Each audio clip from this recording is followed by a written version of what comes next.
Regular meeting number 61 will come to order. Please stand for the playing of the national anthem.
Councilmember Green, would you lead us in the pledge?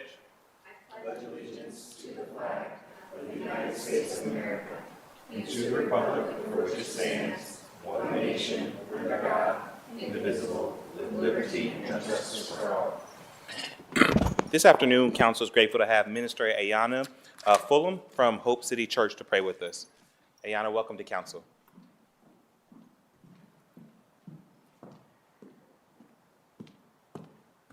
Good evening, council members. My name is Minister Ayana, and I'm grateful to be here today. And so, dear Heavenly Father, God, we thank you, Lord, for this day. We thank you for your grace, your mercy, and for your faithfulness, Father. We come before you, God, in humility and gratitude, acknowledging that all wisdom, authority, and blessing truly does come from you. I thank you for the city of Columbus, God, for its people, its neighborhoods, its history, and the hope that we collectively share for the future. God, I thank you for each person who has been called to serve in this leadership and for the responsibility that you have entrusted to this council. Lord, I ask for your presence and your guidance as decisions are made in this room. I ask that you would grant these leaders with the wisdom of Solomon, the courage to do what is right, and a heart that leads with justice, mercy, and truth. I ask for your continued blessing upon Columbus, that you will continue to bring peace to our streets, peace to our homes, and hope to all who live and work here. In Jesus' name, amen. Amen. Thank you, Pastor. Clerk, please call the roll. Bangston, Barosa de Padilla, Beatty de Akauer, Dorrance, Green, Remy White, President Harden. Any person who takes any action to obstruct or interfere with the conduct of tonight's meeting may be charged with disturbing a lawful meeting pursuant to Columbus City Code 2317.12. Any person who enters those areas of City Council chambers reserved for city officials or invited guests may be charged with criminal trespass pursuant to Columbus City Code 2311.21. Can I get a motion to dispense with the reading of the journal? Clerk, please call the roll. Bangston, Barosa de Padilla, Beatty de Akauer, Dorrance, Green, Remy White, President Harden. Are there any additions or corrections to the journal? Hearing none, the journal is approved. This week's communication received by the City Clerk's office are listed on the agenda and will be published in the City Bulletin. Are there any other communications to be read into the record? Not at this time. Thank you, Madam Clerk. We'll go around the dais for any updates or resolutions from my colleagues, starting with Councilmember Bangston. Thank you, Council President. Just one announcement this evening. This Thursday at 3 p.m., I will chair the first of the 2026 operating budget hearings on many of the Finance and Governance Committee.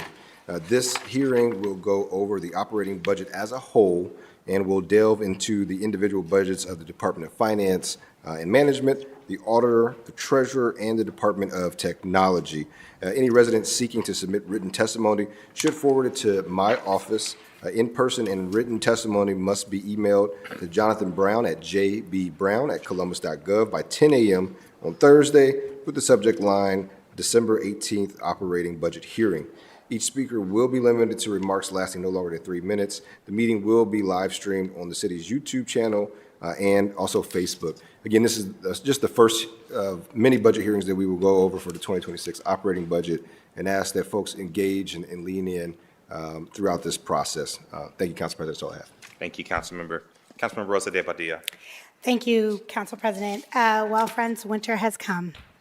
And it came in our second snowstorm. I want to thank our snow warriors. We had a full call out. We had 88 trucks at the height of the storm that were out. We had 50 volunteers, and Director, I'm looking at you to check my work. We had 50 volunteers. That's essentially our auxiliary staff that pitches in from other departments that can also drive some of our smaller plows to ensure that our folks stay safe over the weekend. Our kids got a surprise day off. I know mine were very, very excited about it. But we kept the roads clear. Director, I don't know if there's anything that you want to add or you want to say. Council President, Chair Barosa de Padilla, just really thankful for all the help and all the patience and to help keep our snow warriors safe out there while we're trying to get all this snow and ice cleared. And it was funny, I was actually going to have them come to this meeting, but they had a well-deserved time off today as they worked around the clock throughout the weekend. I also want to call out the Community Shelter Board, who really worked to organize folks to ensure that folks had a warm place to go, especially in the coldest of temperatures and at the height of the storm, and those warming centers are still open.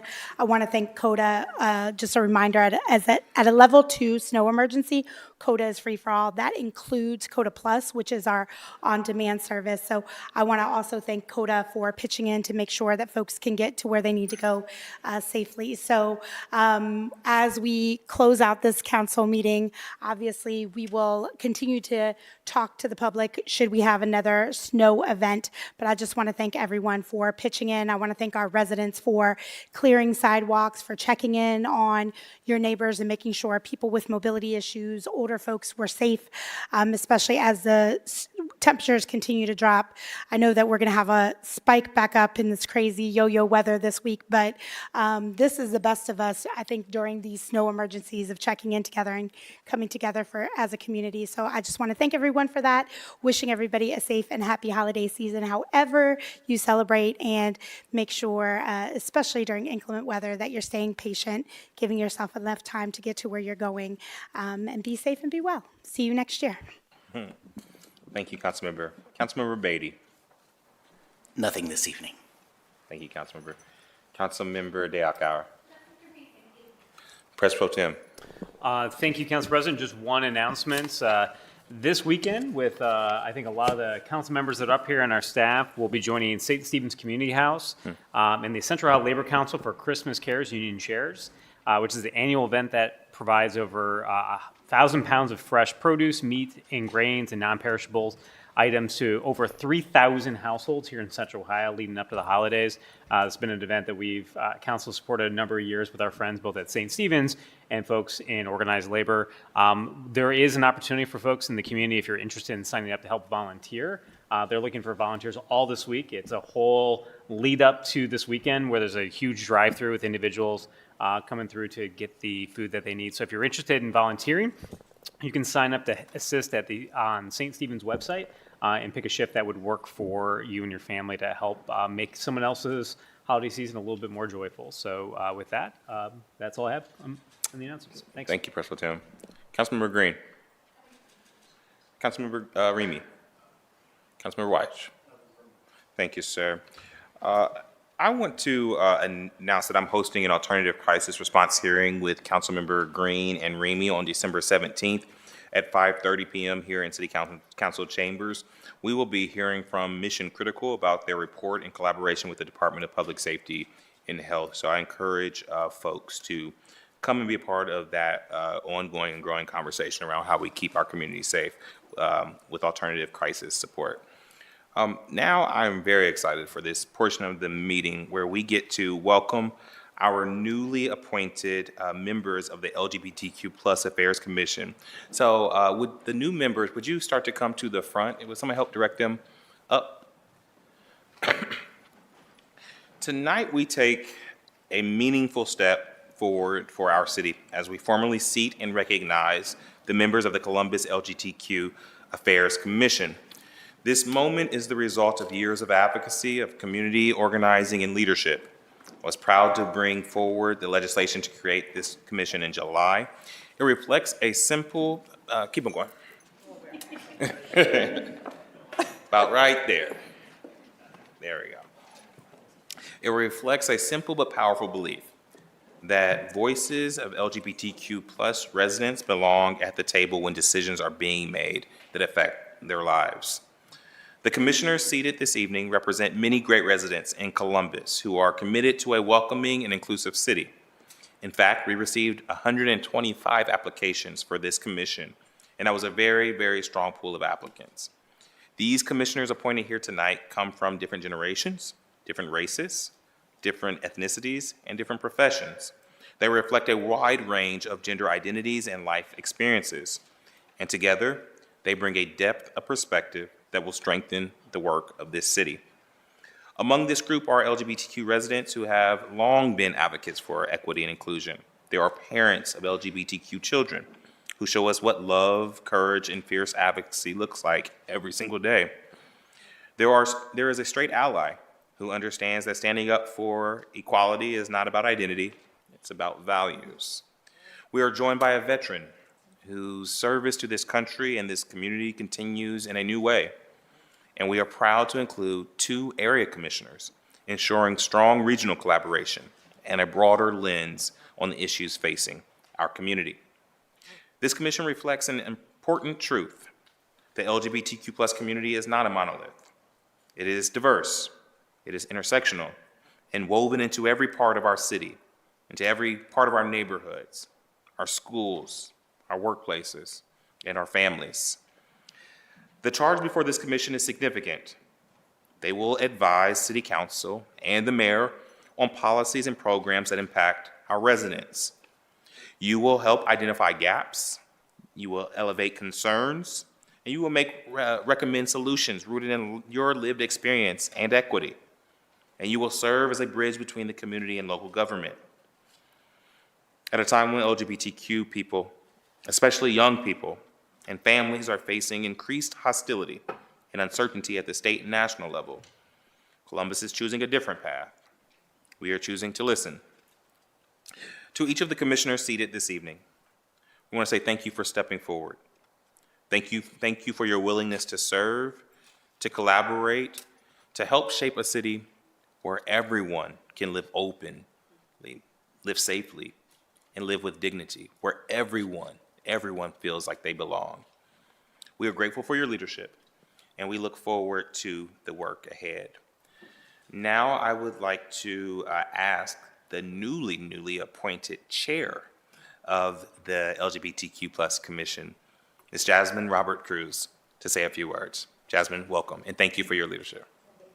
Oh, sorry about that.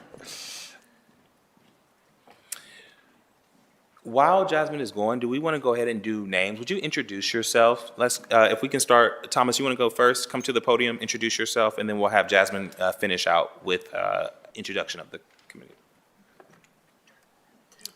Thomas Savage. I was told too, you guys can face me too for the cameras. It's actually better. All right, and keep on going. Yep. Jamie Lenzo.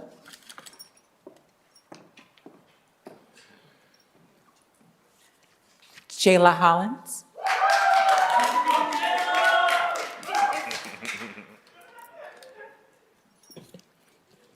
Riley Williamson. Julia Applegate. Siobhan Boyd Nelson. Jimmy Vera. Rob Lees. Jonathan Kyle Holtz. Tyson Crinjall.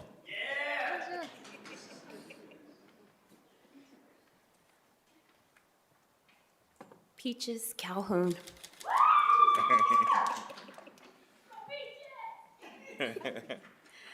And I am Jasmine Roberts Cruz. Good evening, everyone. I'm just going to say a few words. It really is an honor to stand before you today as the chair of Columbus's first LGBTQ+ commission. I want to first thank City Council President Hardin for leading the efforts to make this commission a reality. Columbus is now the second city in Ohio to have a commission of this kind, thanks to your vision. I also want to take the time to acknowledge the ancestors each and every single one of us brings into this room, those who guide and inspire us to continue this work of creating a better city, a better state, and a better nation. I am a Black bisexual woman. I married the most beautiful and kind woman on Juneteenth a few years ago, which of course is also during Pride Month. I share this because these issues are deeply personal to me, and I am not afraid to admit that. I am sure some of the other members on this commission feel similarly. Our commission exists for a clear purpose: to advise, advocate, and elevate the needs of LGBTQ+ people in Columbus so that our mayor and city council can support us in a more meaningful way. We want to make sure our voices are not only respected and heard, but also actually acted upon. Too often, conversations remain just that, conversations. But I'm hopeful this commission helps to push for generative change. Through our work, we want to make sure there is special attention to the most marginalized within the LGBTQ+ community, which includes our trans people of color, who without them, there would be no pride. Once more, there would be no pride without trans people of color. Our queer youth, Black, Indigenous, Brown, Asian queer people, and queer elders. We also want to make sure Columbus remains and exceeds expectations as a thriving, safe place where LGBTQ+ people can live with dignity. The formation of this commission is timely. Y'all know, given current events, we know that equality is not just something that'll be given to us. We have to demand it and maintain it. We have heard the headlines. Some of us have even doom scrolled on social media. I am guilty of it. There is an orchestrated effort to roll back the rights of queer and trans people. Trans youth in particular are being used to spread fear and misinformation. Access to quality health care, access to safe, affordable housing, harassment and discrimination in workplaces and schools, financial support to our community partners and orgs, police violence, and mental health are just some of the issues that demand our commission's attention. These issues affect real people every day. As chair, I do not for any moment take this opportunity for granted.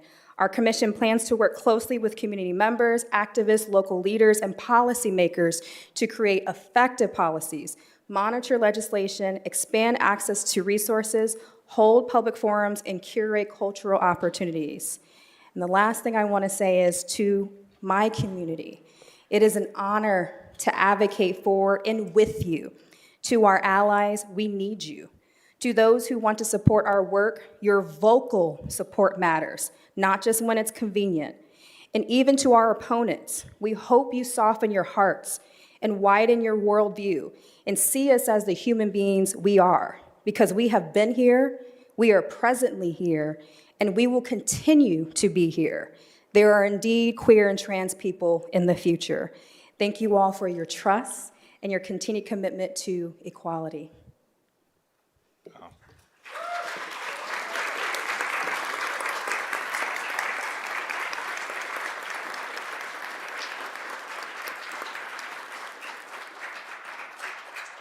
We are very grateful that each and every one of you raised your hand to serve in this moment. This moment of advocacy takes courage, and so we should not gloss over that. That it is a courageous act to step up in this way, in this moment. So thank you so much for being courageous right now. I also want to speak to the, my math is terrible, the 110 or so that did not get appointed to the commission, 112, that's the math, who were not appointed to the commission, but also raised their hand to serve. We look forward to working with each and every one of you as well to continue to serve our community. I think you heard that in the chair's remarks, that we are going to do this together. And so we are grateful. There's a lot on the shoulders of the first commission. They literally will shape what this becomes. As we said, they will have resources to go out and build literally their roadmap, build their guidelines. And so we look to this first commission to really lead and set the groundwork for the commissions to come. Before I turn it over to my colleagues to see if anybody has any remarks, I want to thank several people who made this happen. Sam Dooling, where's Sam at? Sam Dooling and Jose Rodriguez on the council side. Thank you so much. Let's give it up for Sam. And they worked really, really hard. Literally, this could not have happened without the partnership of the mayor's office staff, specifically Marshall Troxel. Marshall, thank you so much. It was also supported by Deputy Chief Conley and our ODI staff, Dr. Love Benton and Dr. Kiana Walker. Thank you so much to ODI as well. With that, I want to, Councilmember Barosa de Padilla. Thank you, Council President. I too just want to say thank you. Thank you for serving. I think it's wild for us whenever we want to stand up for our people, for our identities, for who we are, to say that that's brave and courageous. That should never be a statement that we have to say. And I think at a time when so many folks in our community are attacked for where they were born, what language they speak, who they love, how they pray, that we as a city said, no, not only are we going to put up an immigrant and refugee commission, we're also going to put in an LGBTQ plus commission, that we are going to lean way in, that we are going to say, when you are trying to push people further away from the table, we're going to build a table and we're going to pull up chairs for everybody to have a seat and for everyone to have a voice.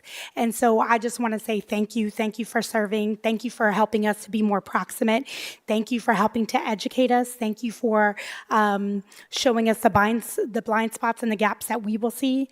Thank you for making our city better, because when you invest in the people who are furthest from justice, all boats rise. We make it easier for everyone in the entire system. And so that's what your work here will do. I'm so excited to see all the things that you will do. I'm excited to see what will come.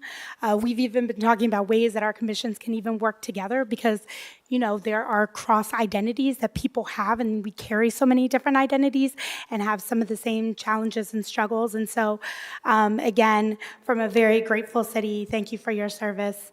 And I can't wait to see all the good things that will come. If there are no other comments from my colleagues, can we give all of them a standing round of applause? We are very grateful for this creation.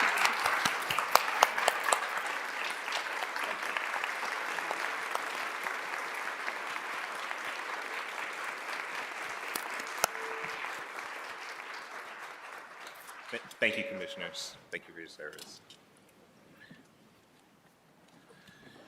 Tonight also is special for this body because it is Council Member Otto Beatty's final council meeting. It's hard to believe because we've grown accustomed to his presence here on council, but he has been a model of a great council member. He has shown curiosity about every aspect of being a leader in this community, about attending hearings and asking tough questions, dealing with constituent concerns, and even passing a landmark piece of housing legislation.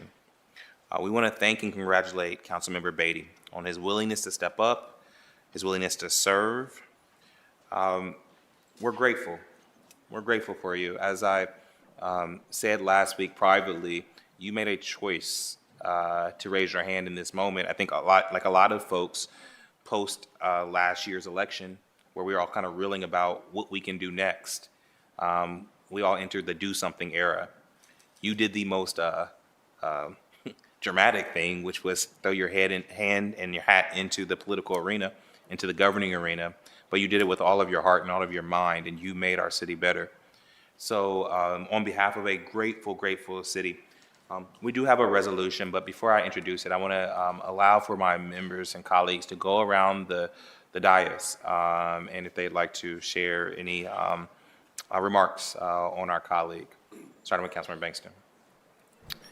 Thank you, Council President, and echo many of your sentiments. You know, Otto, I appreciate you raising your hand and in a short period of time, literally getting, I think, a transformative piece of legislation done for this community. And I admire that because you really sank your teeth into it. I also am grateful for this opportunity because I know it helped to strengthen our relationship. I know I've learned a lot from you, particularly in the economic development space. And so I just want to say thank you because serving is not hard. As you know, your family is no stranger to that, but it's different when it's you and you put your name on the line. So I just want to say thank you. And I also want to say thank you to raising the bar. Most folks don't notice when Councilmember Beatty was doing the ADU stuff, he was going around, he had this whole binder, that he prepared his presentations, had all the notes and everything. And so JP has a lot more work to do now because of that standard that you set. But no, I just want to say, I think that's what is one of the things that's refreshing, is that you approach the work in a different way, in a diligent way, that I think all of us can learn from and that this council will be better for. So thank you again for your service, and looking forward to what you're going to do in this community, because I know that you will continue to lead, and we will continue to lean on you as well as we move forward. So thank you again and congratulations.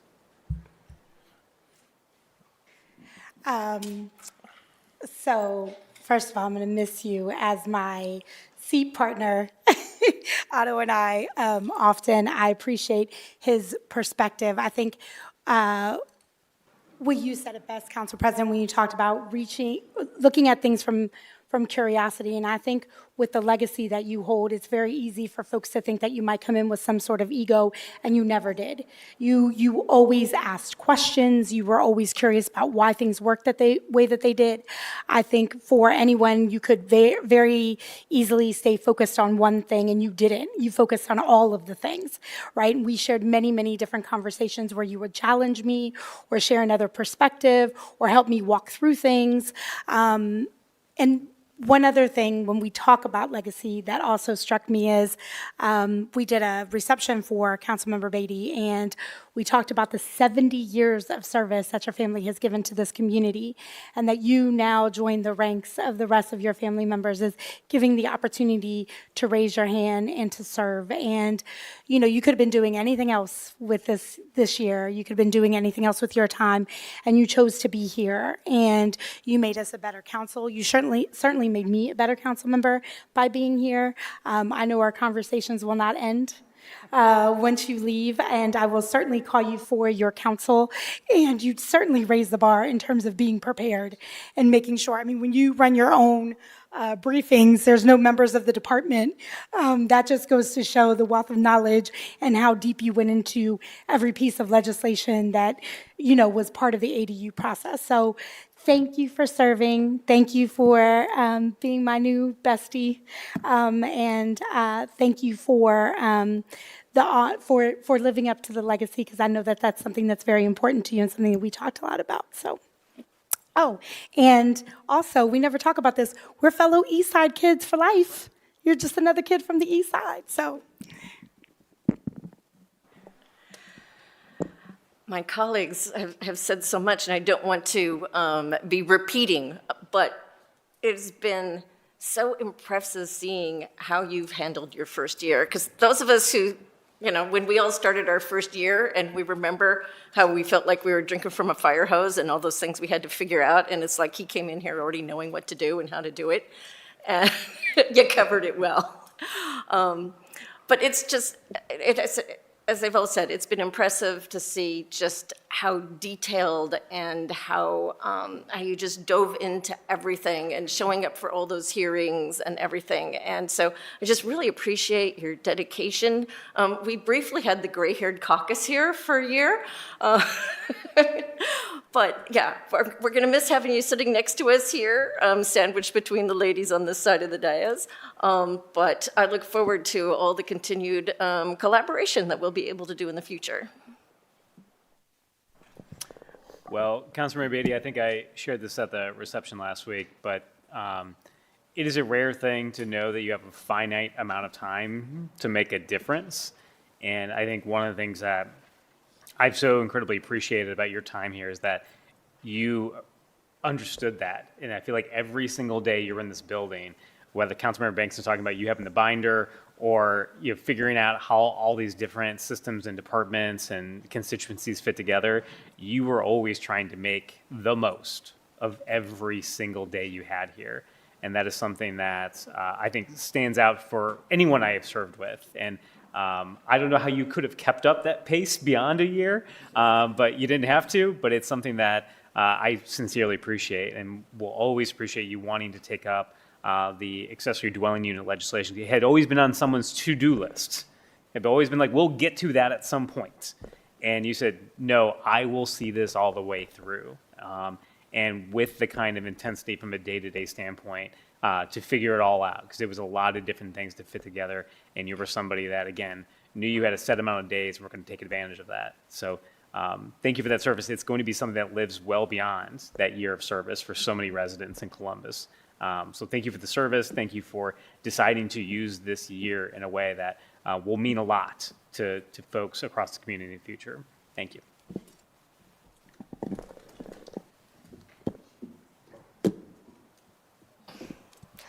Councilmember Beatty, it has been a real honor and a privilege to be able to work with you over this past year. Rob mentioned your legacy. Of course, that will live on the ADU stuff. I know you have a long history, very well known as doing some great work in the development space across our community and as a small business owner. But one thing that I don't want to get overlooked is your heart and your passion for human services. I remember one time you said something to me, because I didn't know, like, oh, is this developer guy coming in, what's he gonna know or think about what I'm advocating for? And we were talking pretty early on, and you said something to me that really stuck with me. You said, Melissa, I know, I dried the tears of flat funding many nights for many years. And man, that stuck with me. It stuck with me because you know and you understand about the needs of our community. You know and you understand about how hard it is to advocate and people not hearing you and people not listening. And not only do you know and you understand that, but your votes reflected that every night here for a year. And so I have valued everything that everyone has said about you, your attention to detail, your ability to collaborate, your interest in asking smart questions. I think sometimes people think when you're asking a question and really it means you're opposed to something. I'm a question asker. I'm not a yes or a no person. I'm a why person. So I love to have another person like that on council. But man, I think the thing that I'm so grateful for and I value and respect so much is your heart for people in our community and your willingness to stand with them every step of the way while you've been here. And so I'm looking forward to continuing to work with you on those issues and others in the future. Well, I've appreciated the opportunity to get to know you this year. Of course, know your wife very well. City Hall knows your wife very well. And she was a great board chair for Greater Columbus Arts Council, but didn't have the opportunity really to know you. And, having the opportunity to see you work and the level of preparedness that we've all talked about, even when you were trying to get appointed, the level of follow-up, the calls, the thank you notes, it really showed dedication from the get-go. And to watch what you did this year with the accessory dwelling units, Columbus is a much, much better place because of that legislation.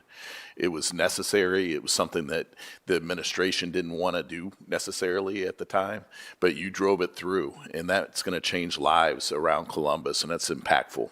And so we thank you so much for that contribution to this council, to this city, and look forward to watching what you do next. Certainly, you'll have a little bit more free time on Monday nights, but we love you and we thank you for the service that you gave to our community. Thank you, Otto.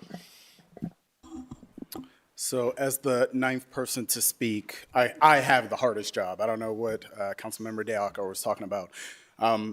But it does give me the ability to be brief because you have heard from many of my colleagues already about the amazing work that you have brought to this council over the last year.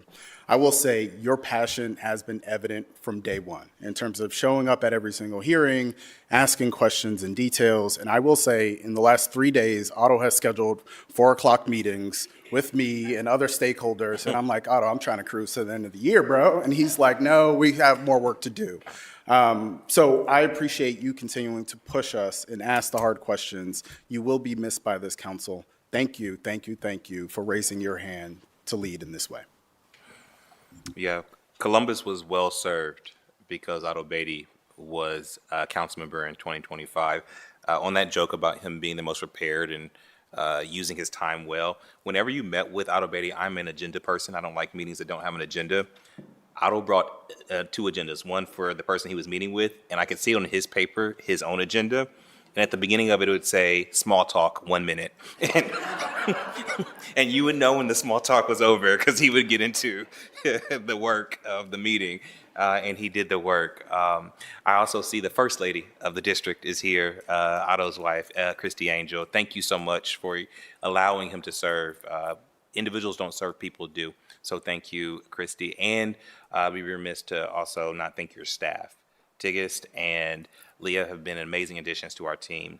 Otto, normally we give council members resolutions to honor them in their service, but we thought it would be fitting to frame a special resolution that is actually a replica of the accessory dwelling unit legislation that you passed and signed by all your colleagues. On behalf of a grateful city, thank you so much, sir, for your service.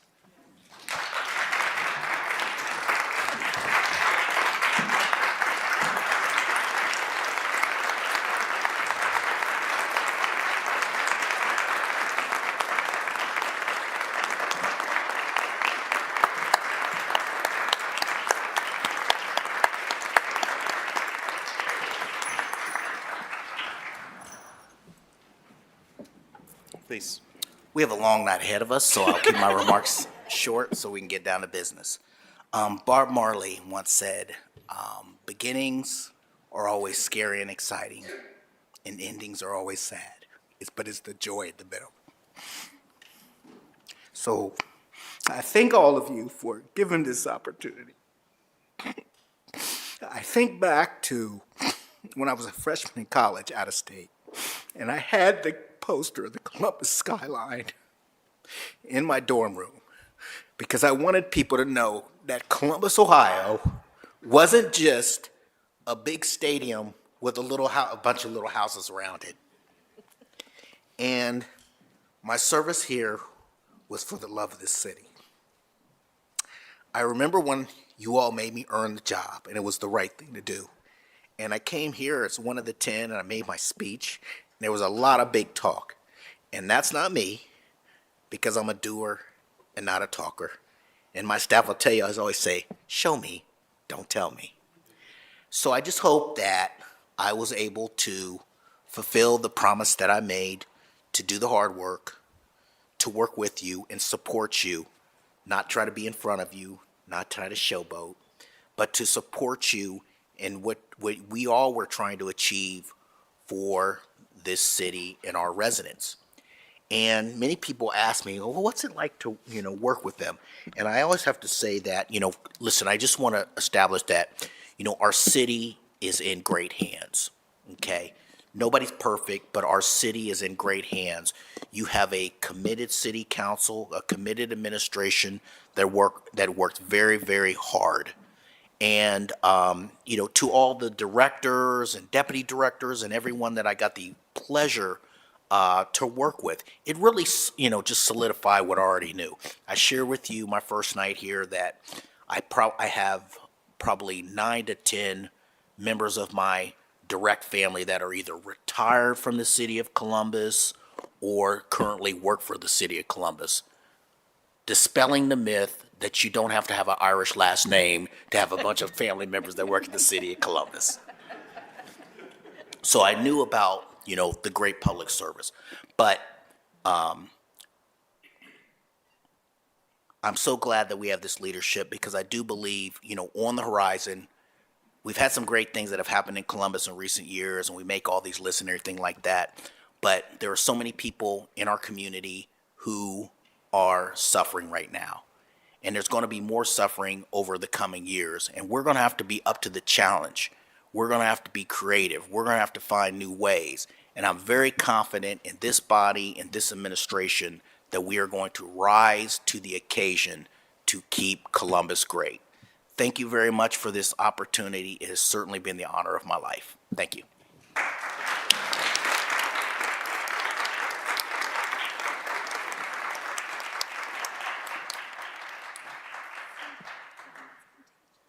Thank you so much, Councilmember.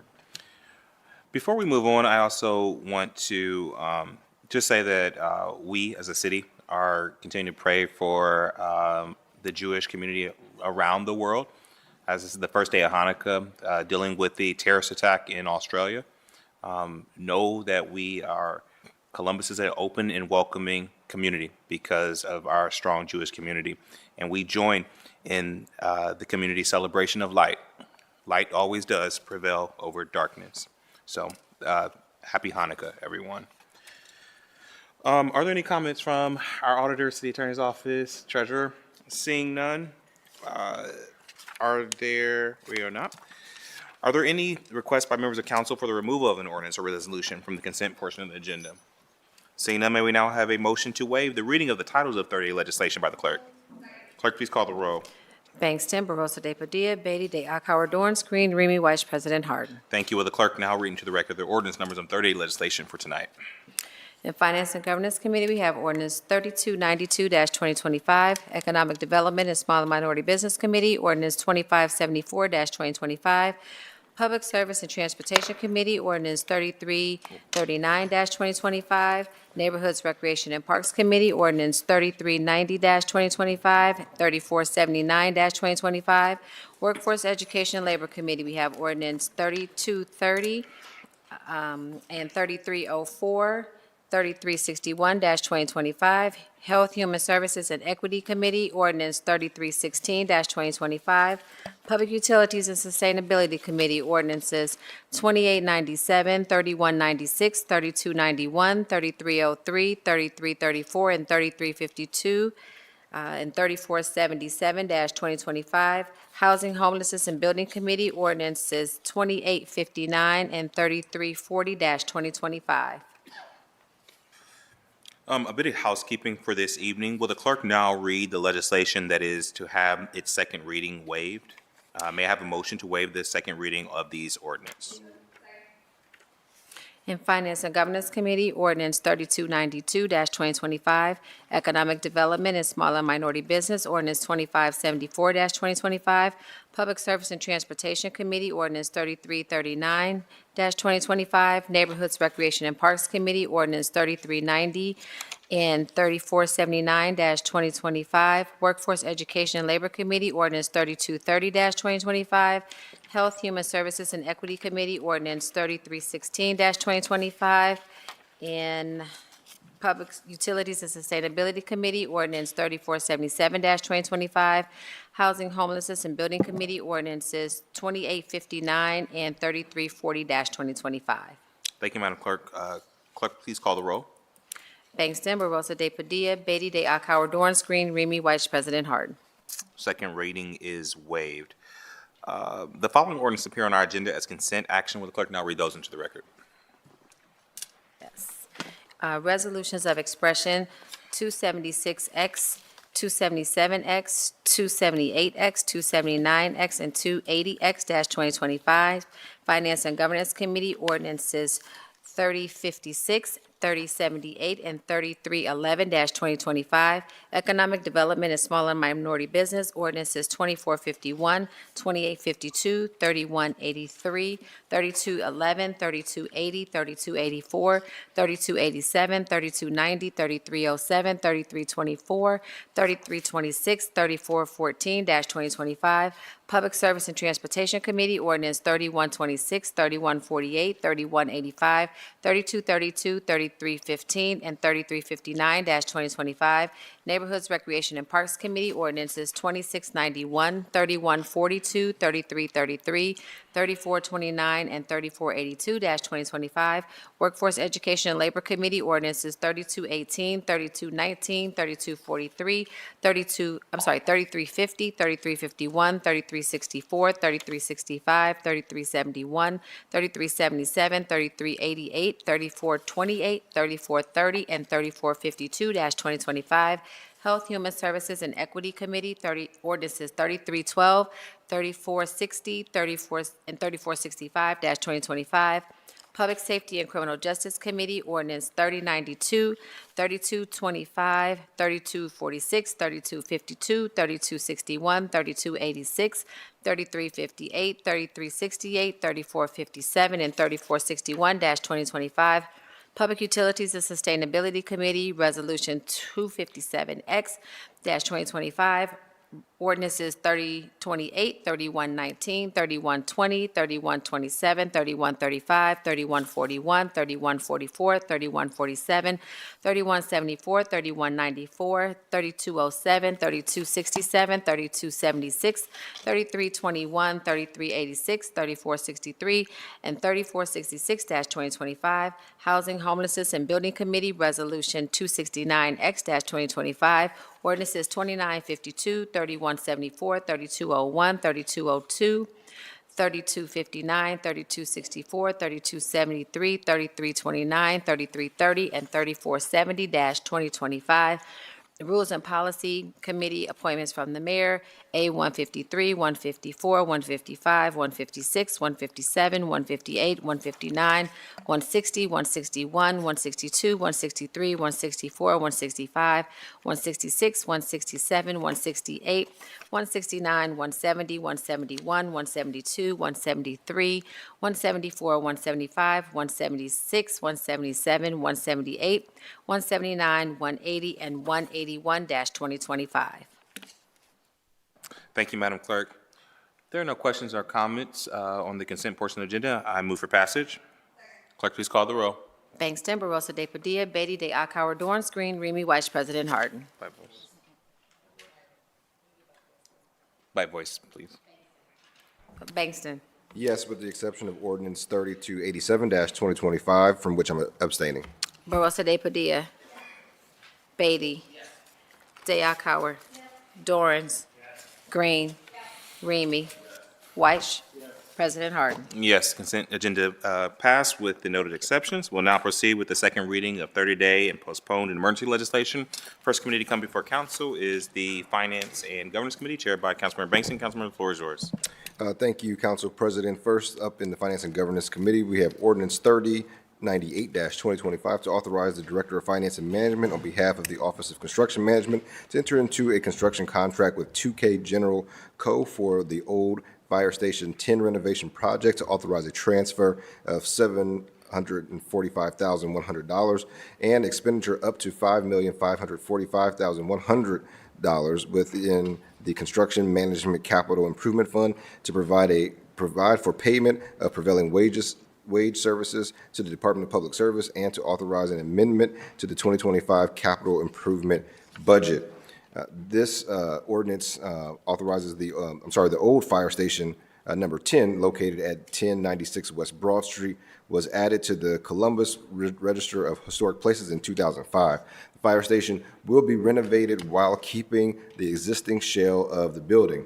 Repairs and additions will include repair of the stone and brick exterior, replacement of the windows and doors, the addition of an elevator to the back of the building to provide access to the second floor, repair of the original wooden staircase, the creation of 9,450 square feet of office and conference space for the Westside Pride Center that will include 2 community rooms, workstations for area liaisons, and a 311 training center.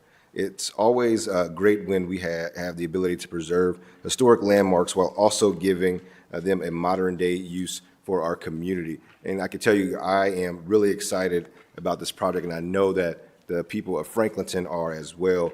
When I was at Gladden Community House, this was one of the things that we advocated for, was making sure that we preserve this building. So to see us at this point of finally getting it constructed, a new permanent home for our Westside Pride Center, is a win-win for everyone. Are there any questions or comments from my colleagues?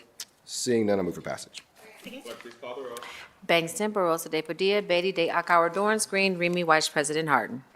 Next, we have ordinance 3165-2025 to authorize the Director of Department of Technology to enter into a contract with Brown Enterprise Solutions LLC utilizing a state master cloud service agreement for the annual procurement and/or renewal of various Adobe software application products to waive the competitive bidding provisions of Columbus City Code and to authorize the expenditure of $324,434.50 from the Department of Technology Information Services Operating Fund.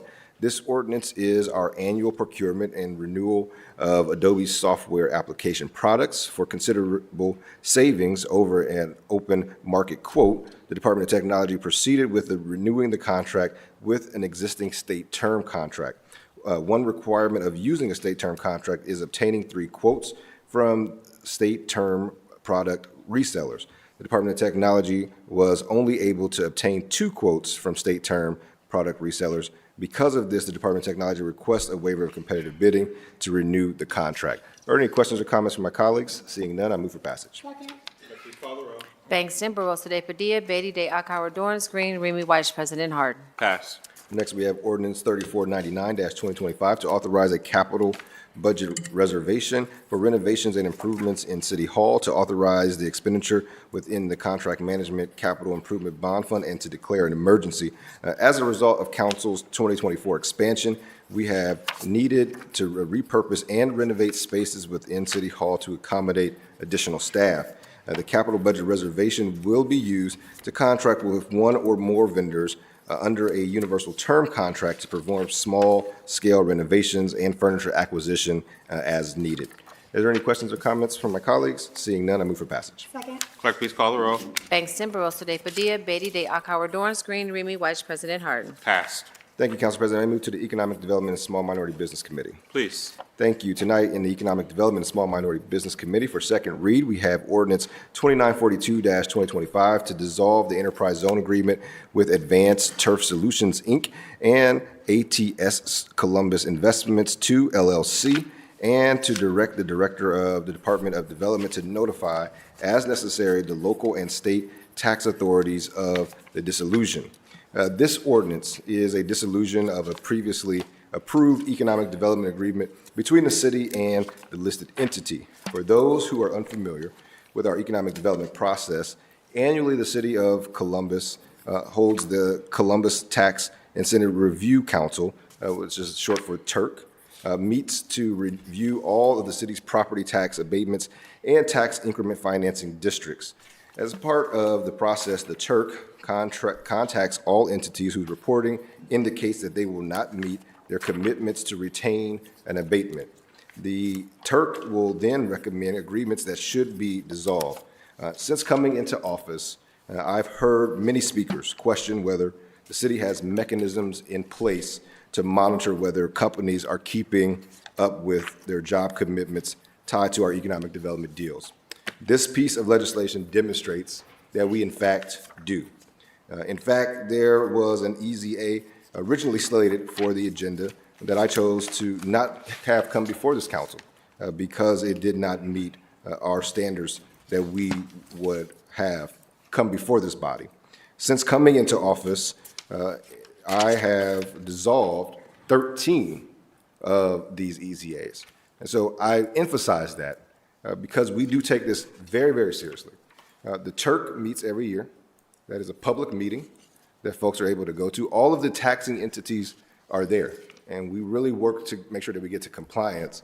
But more importantly, we want to ensure that folks are holding up to their end of the bargain, because this is not simply about a giveaway, but it's about opportunity for our residents. And when those are not met, there are mechanisms for us to claw that back and to ensure that we are holding folks accountable. My office takes incentives and their performance very seriously, and I would not support an incentive that I do not believe benefits our residents in the long run. So again, I want to thank all folks that have been part of the TURC, that take the time to go through this process. Once upon a time, when I was a mayor's office staffer, I sat on the TURC. It is a very long day. It is a lot of numbers and spreadsheets to go over, but it's necessary to ensure that when we make these types of commitments, that folks are holding up their end of the bargain. So with that, before I move for passage, any questions or comments from my colleagues? Seeing none, I move for passage. Bangston, Barosa de Padilla, Beatty de Akauer, Dorance Green, Remy Weiss, President Harden. Passed. Next, we have ordinance 3300-2025 to authorize the Director of the Department of Development to enter into an enterprise zone agreement with Georgesville Properties LLC and Aerospace Lubricant LLC, collectively the enterprise, for a tax abatement of 75% for a period of 10 consecutive years in consideration of the enterprise investing a total project cost of approximately $5,050,000, which includes $1.8 million in real property improvements and $3,250,000 in machinery and equipment, the creation of 15 net new full-time permanent positions with an estimated annual payroll of approximately $1,476,800, and the retention of 37 full-time permanent positions with an estimated annual payroll of approximately $4,090,000 at the proposed project site. Georgesville Properties LLC is a real estate holding company that was created to purchase, sell, and develop real estate and is owned by Aerospace Lubricants LLC. Established in 1973, Aerospace Lubricants is a premium grease and lubricant provider to the automotive, industrial, aviation, and defense industries. Aerospace Lubricants is quickly becoming the industry leader and is in talks with a local defense company regarding a potential contract. They are proposing to invest a total capital expenditure of approximately $5,050,000. The first facility consists of a 5,000 square foot expansion to the company's existing 25,862 square foot manufacturing facility located at 1600 through 1604 Georgesville Road. The second facility consists of a 30,000 square foot expansion to the company's existing 17,280 square foot office building located at 1616 Georgesville Road. They anticipate, again, the creation of 15 net full-time permanent positions with approximate payroll of $1,476,800 and retaining 37 full-time permanent positions with a payroll of a little over $4 million. The Department of Development recommends the enterprise zone agreement for 75% for a period of 10 consecutive years.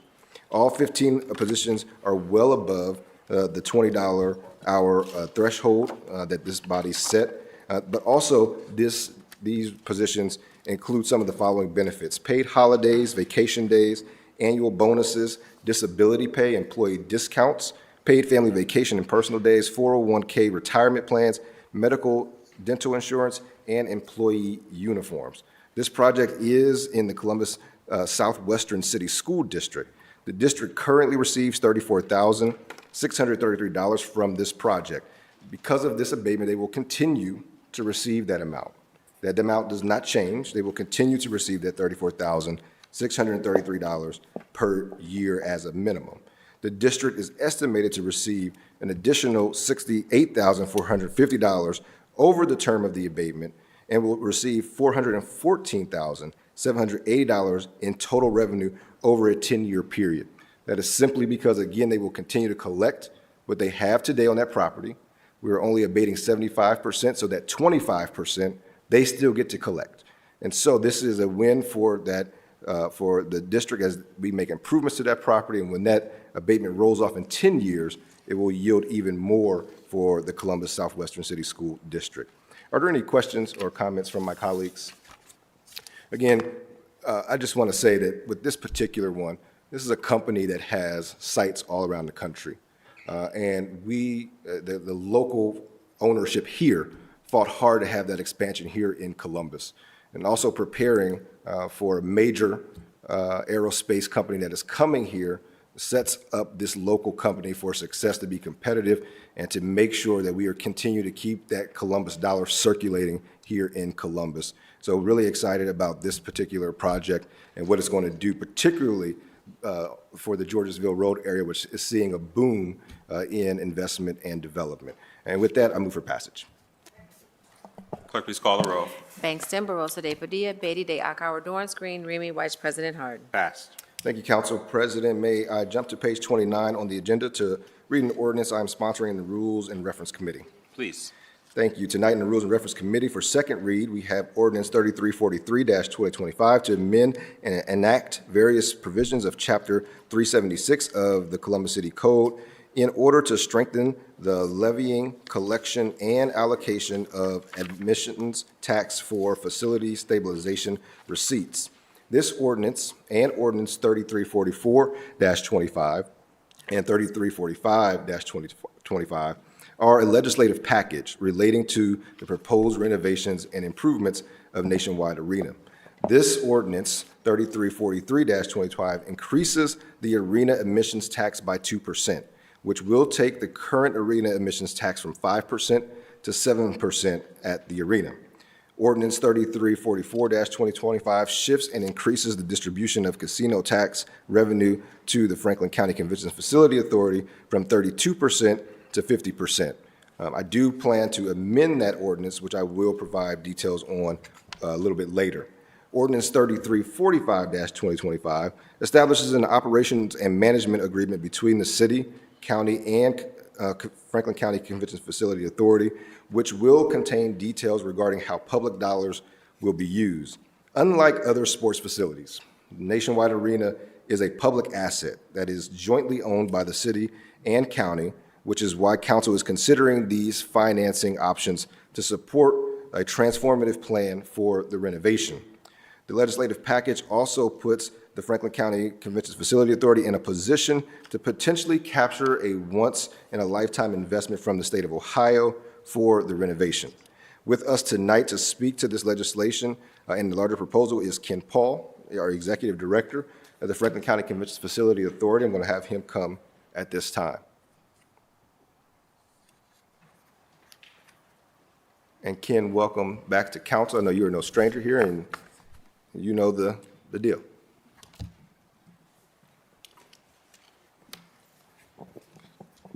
Good evening, everyone. President Harden, Councilmember Bankston, members of council, thank you for the opportunity to be here this evening, and thank you for your time, thoughtfulness, and engagement you have brought to this issue over the past several weeks. For 25 years, Nationwide Arena has been a place where Columbus comes together to cheer, to celebrate, and to welcome visitors from across the region and country. It has anchored the Arena District, helped drive housing and job growth downtown, and generated economic activity that supports essential city services across our neighborhoods.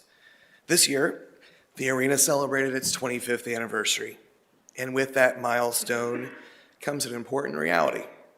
If we want this building to continue serving Columbus for the next 25 years, reinvestment is necessary. The why behind this project is straightforward. Fan expectations have changed, competition for major sports and entertainment events has intensified, and the systems, spaces, and infrastructure inside Nationwide Arena must be modernized if we want to remain competitive. This isn't about luxury, it's about safety, accessibility, and long-term viability of a public asset that plays a meaningful role in our local economy. Earlier this year, the Franklin County Convention Facilities Authority, the public entity that owns Nationwide Arena, began advancing a plan to fund a $400 million renovation and modernization effort. That plan relies on a continued public-private partnership, one that reflects how the arena has been sustained for more than a decade. Nationwide Arena was built entirely with private funds, but since 2012, it has been publicly owned and maintained with a combination of public and private support. What we are proposing now continues that model. The CFA intends to apply for up to $100 million in state funding dedicated to sports facility improvements, to issue bonds for a portion of the project cost, and to leverage substantial private investment to complete the capital stack. The legislation before you tonight represents the first step in that broader strategy. It does not authorize bonds. It does not commit city dollars to construction this year.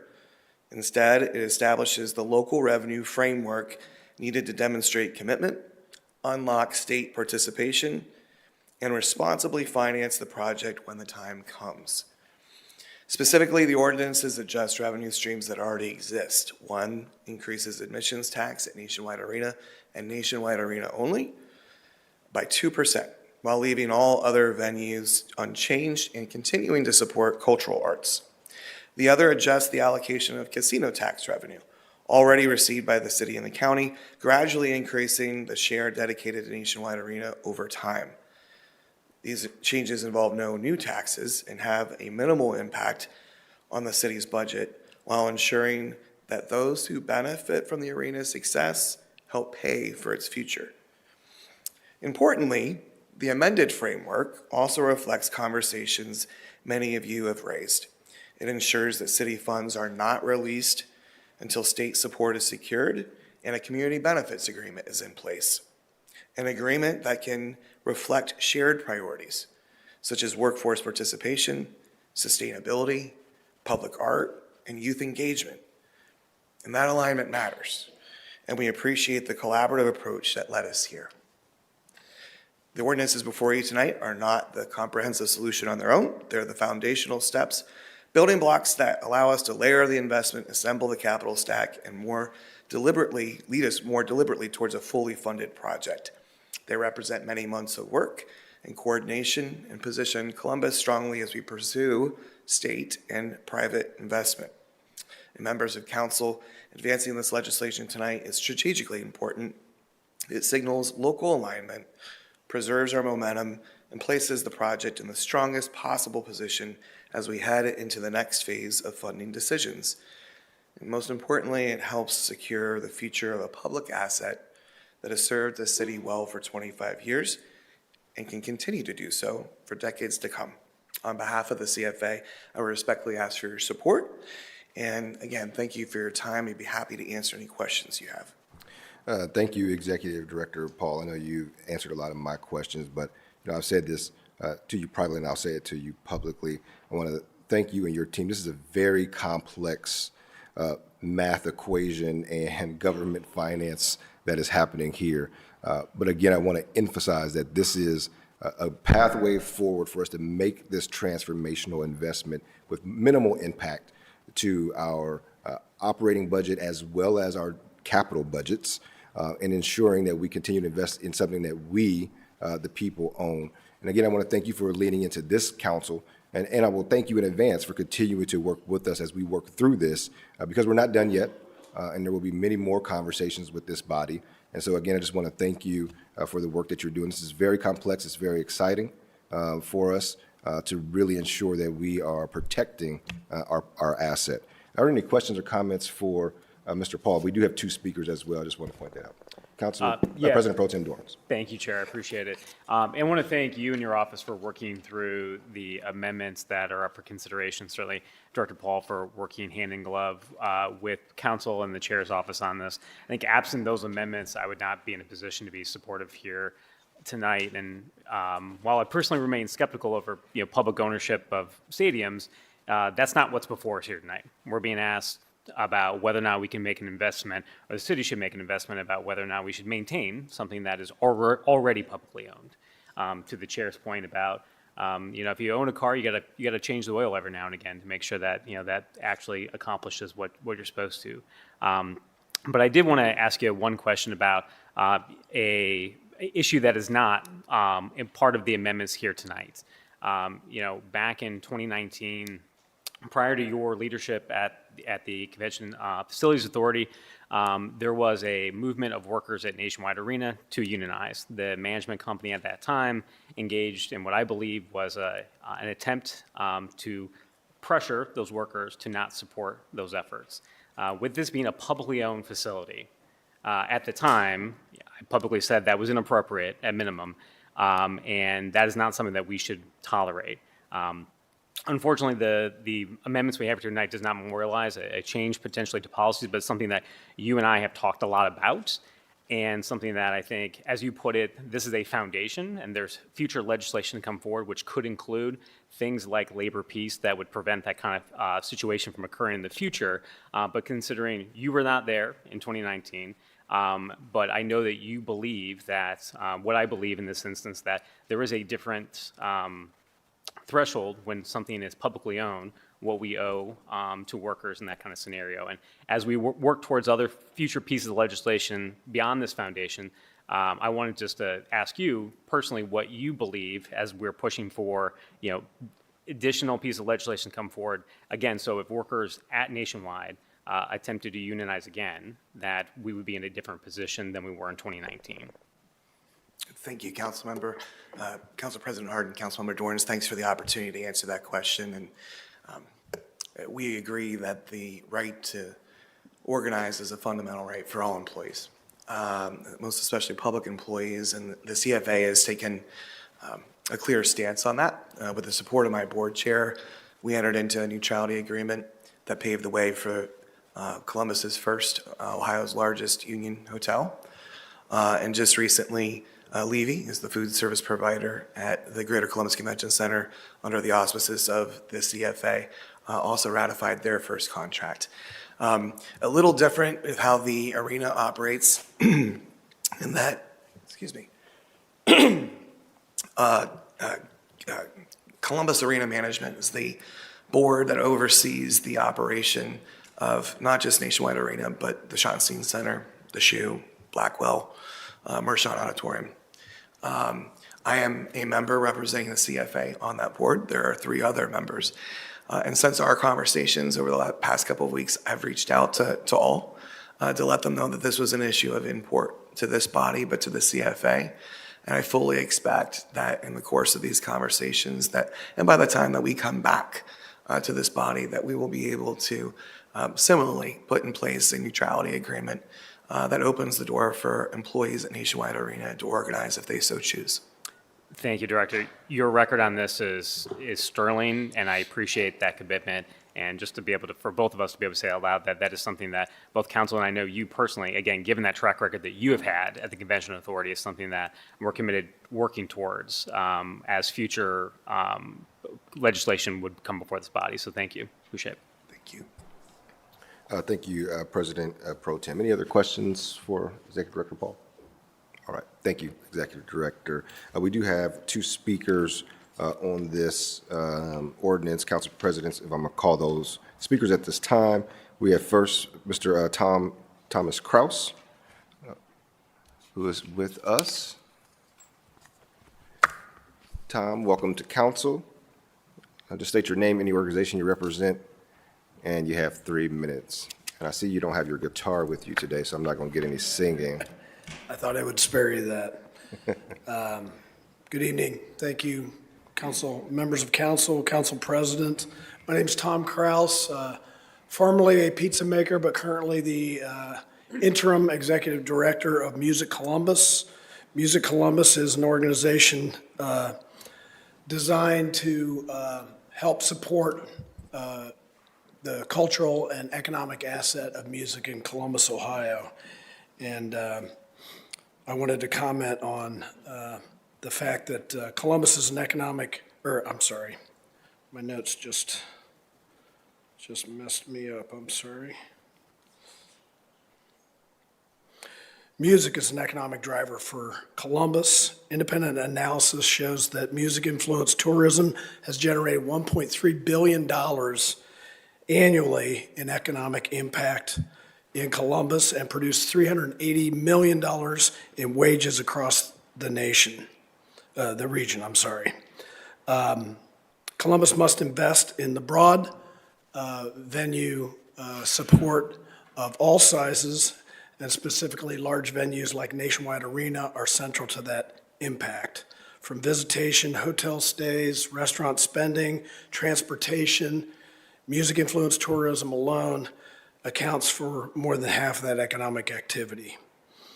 And certainly affects how Columbus is able to attract major tours. Promoters make routing decisions based on venue conditions.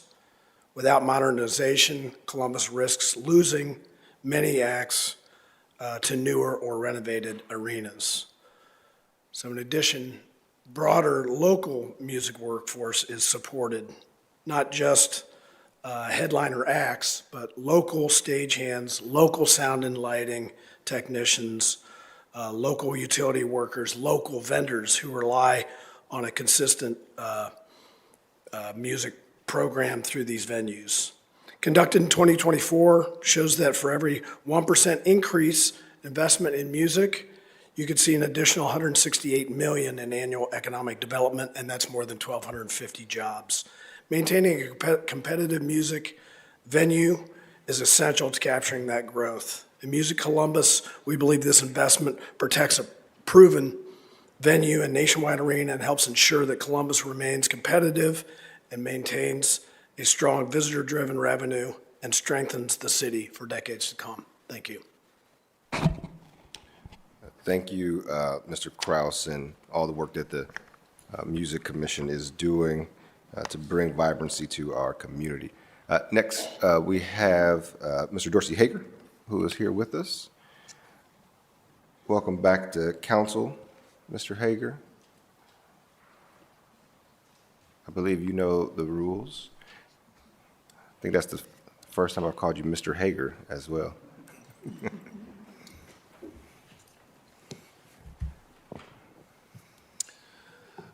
Council President Harden, Pro Tem Dorans, Council Members Bankston, Barosa de Padilla, Beatty, de Alcauer, Green, Remy, and Weish.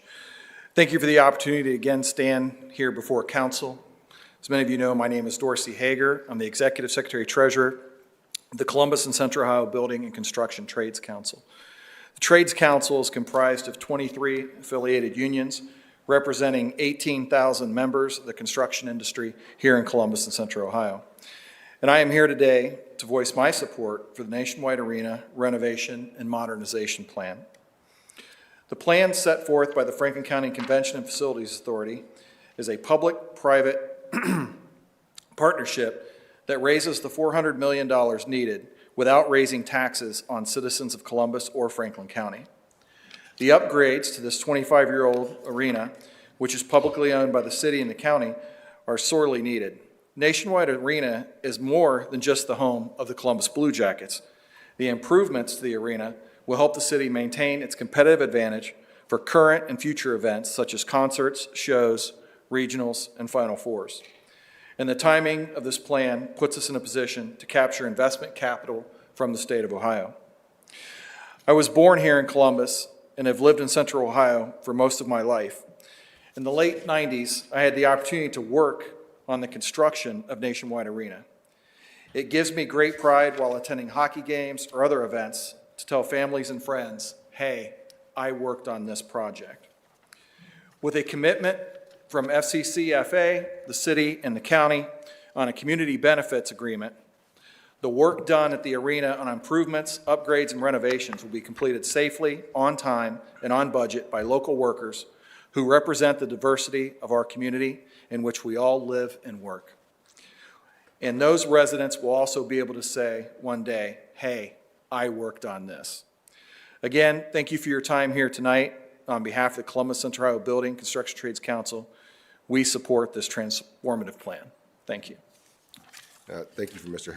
Hager for all the work you do every day for our workers in this community, not just in the building trades, but I think the work that you do helps to benefit all workers in Columbus.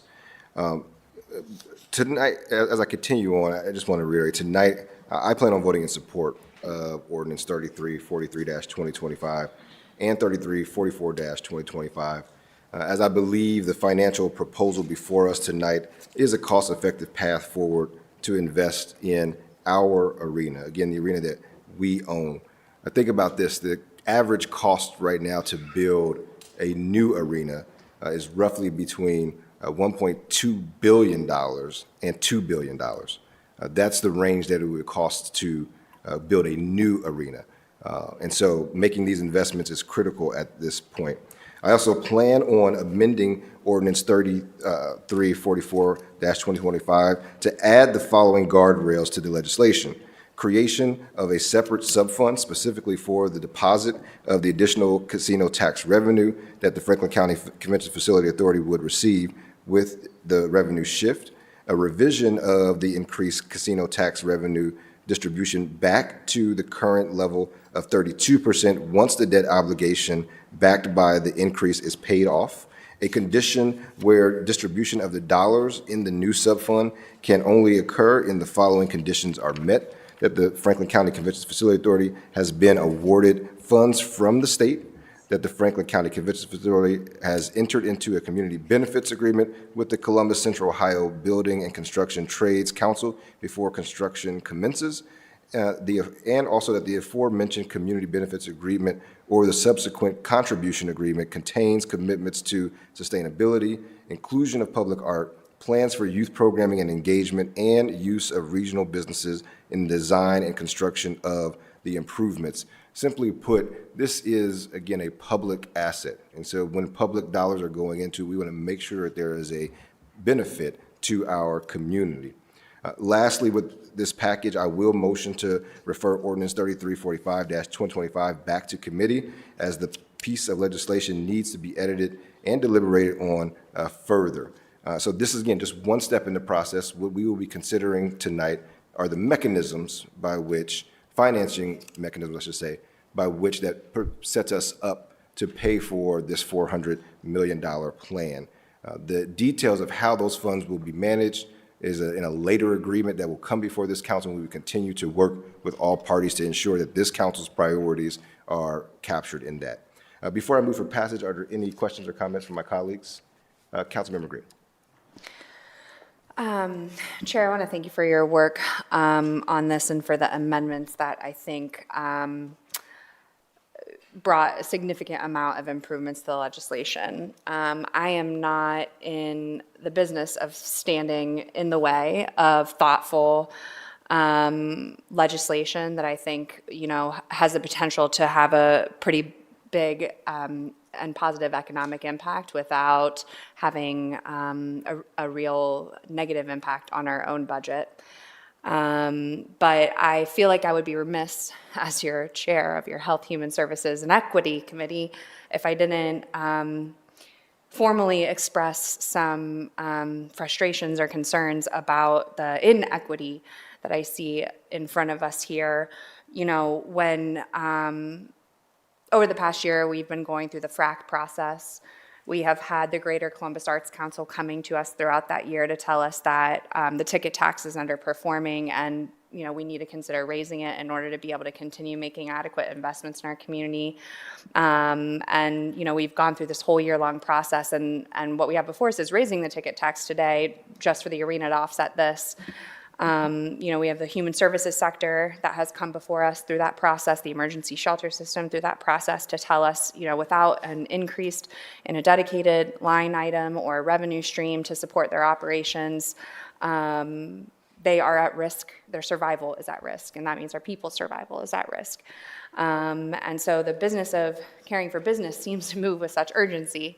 And I think that we still have more work to do. So I look forward to, in this next year, moving with speed and urgency to address those issues as well.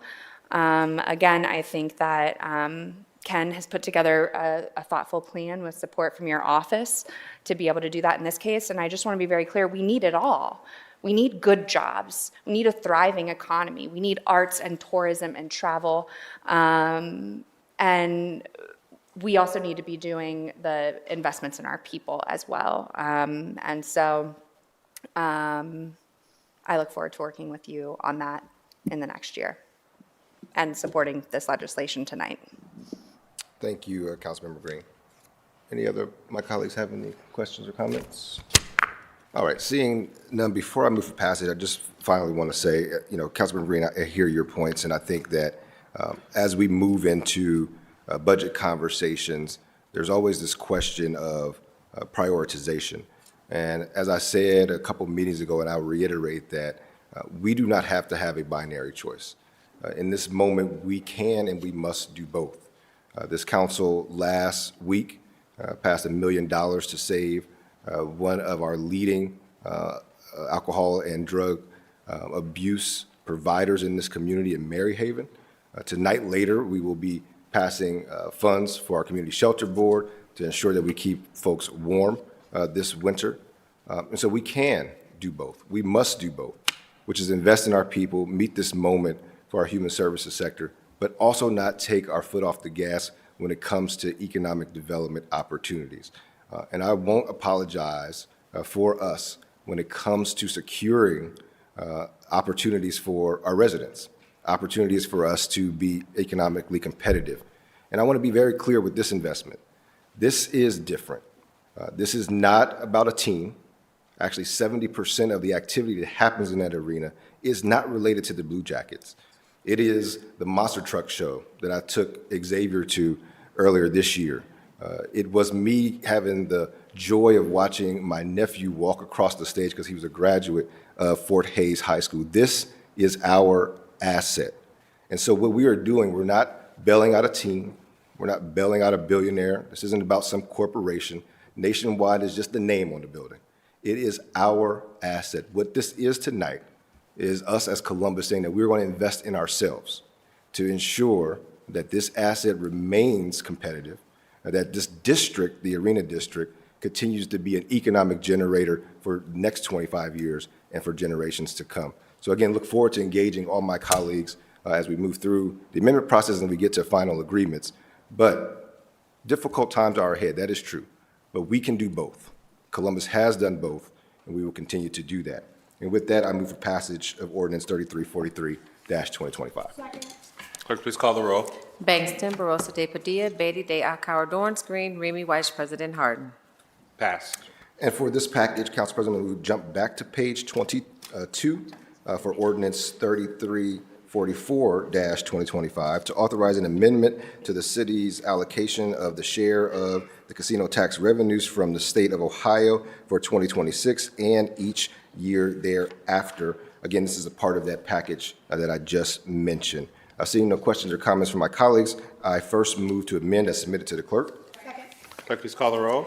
Bangston, Barosa de Padilla, Beatty de Akauer, Dorance Green, Remy Weiss, President Harden. Amended. And now I move for passage. Clerk, please call the roll. Bangston, Barosa de Padilla, Beatty de Akauer, Dorance Green, Remy Weiss, President Harden. Passed. Next, we have Ordinance 3345-2025 to authorize the Director of Department of Development to execute an operating and management agreement with the Franklin County Convention Facility Authority and the Board of County Commissioners of Franklin County, Ohio, for the maintenance, upkeep, and improvements of Nationwide Arena.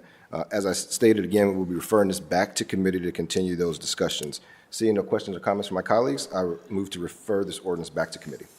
Clerk, please call the roll. Bangston, Barosa de Padilla, Beatty de Akauer, Dorance Green, Remy Weiss, President Harden. Refer back to committee. Thank you, Council President. I'm going to jump to page 29 of the Rules and Reference Committee.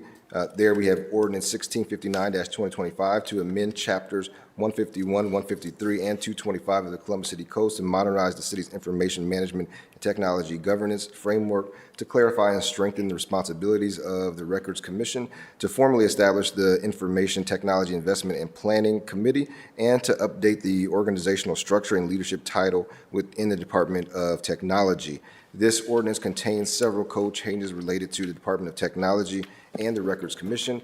It is a direct response to House Bill 96, which created new cybersecurity requirements for local governments via Ohio Revised Code 9.64.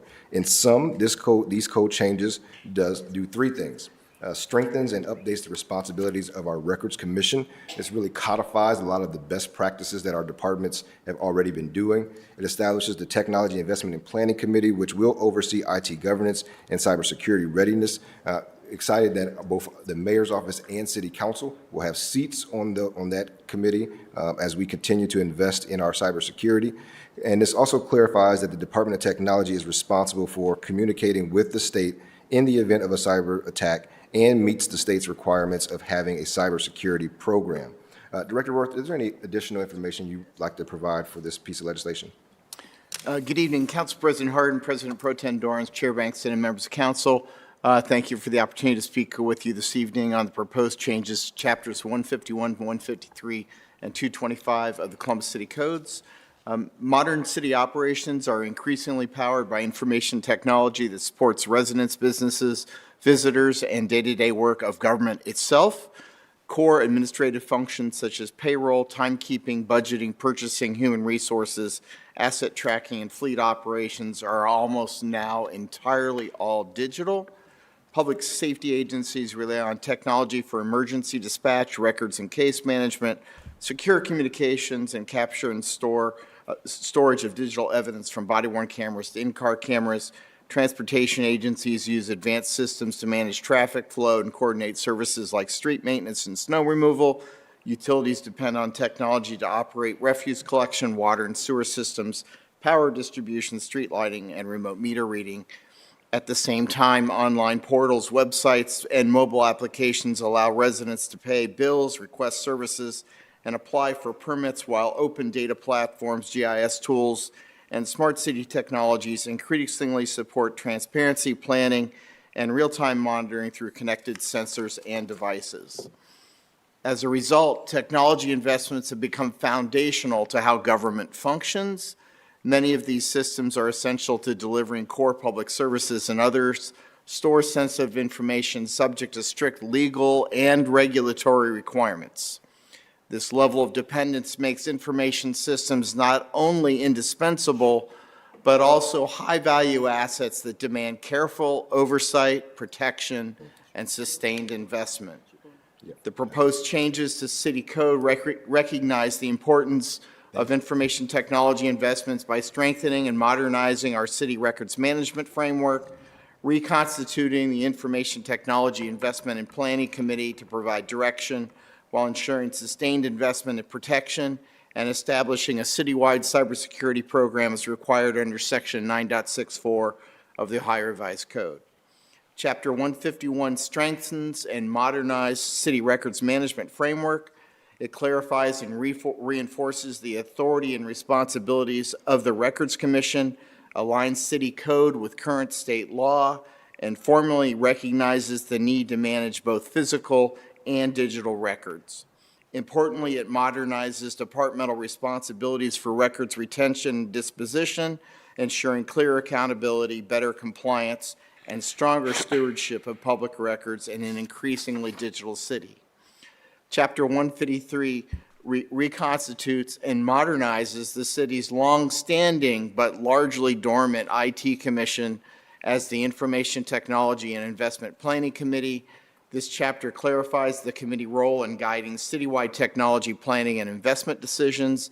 It establishes a formal governance body to advise on IT strategy, investment operations, and technology use, and to recommend policy standards and procedures covering planning, procurement, cybersecurity, privacy, and interoperability.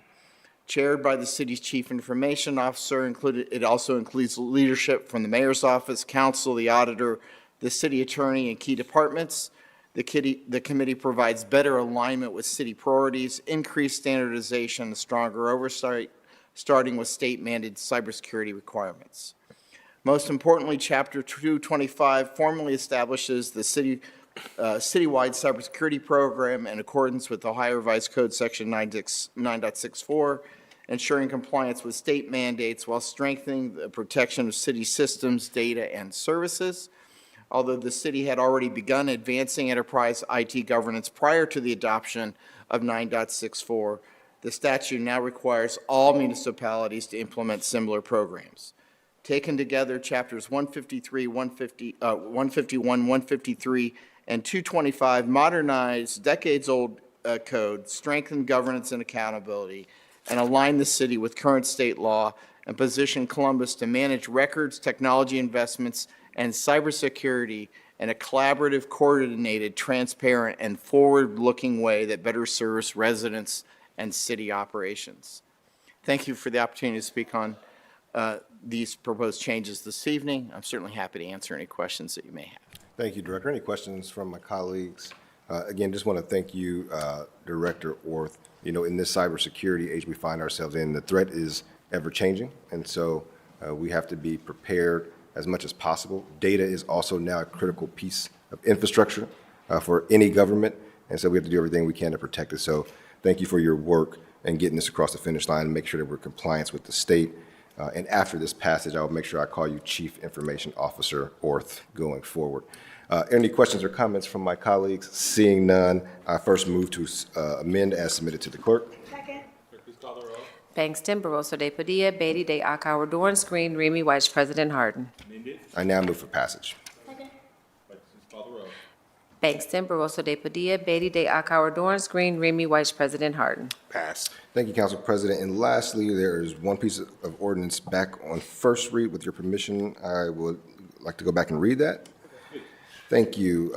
That ordinance is in the Finance and Governance Committee, and it's ordinance 3292-2025 to authorize the appropriation and transfer of $550,894,000.20 of cash assets from the Neighborhood Stabilization Program 1 and Neighborhood Stabilization Program 3 to the 2024 Community Development Block Grant Fund to direct that any future neighborhood stabilization program income be deposited into a CDBG fund, to authorize the appropriation and expenditures of $674,894.40 and to declare an emergency.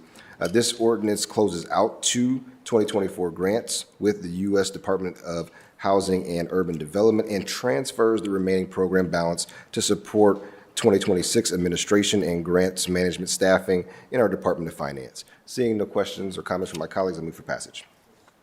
Clerk, please call the row. Banks, Timber, de Padilla, Beatty, De Akauer, Dorance Green, Remy White, President Harden. Passed. Thank you, Council President. That's all I have this evening. Happy holidays to everyone. You have one more, economic development. Go to the next one, right underneath it. I gotta do what? You have one more, economic development. First read. Oh, okay.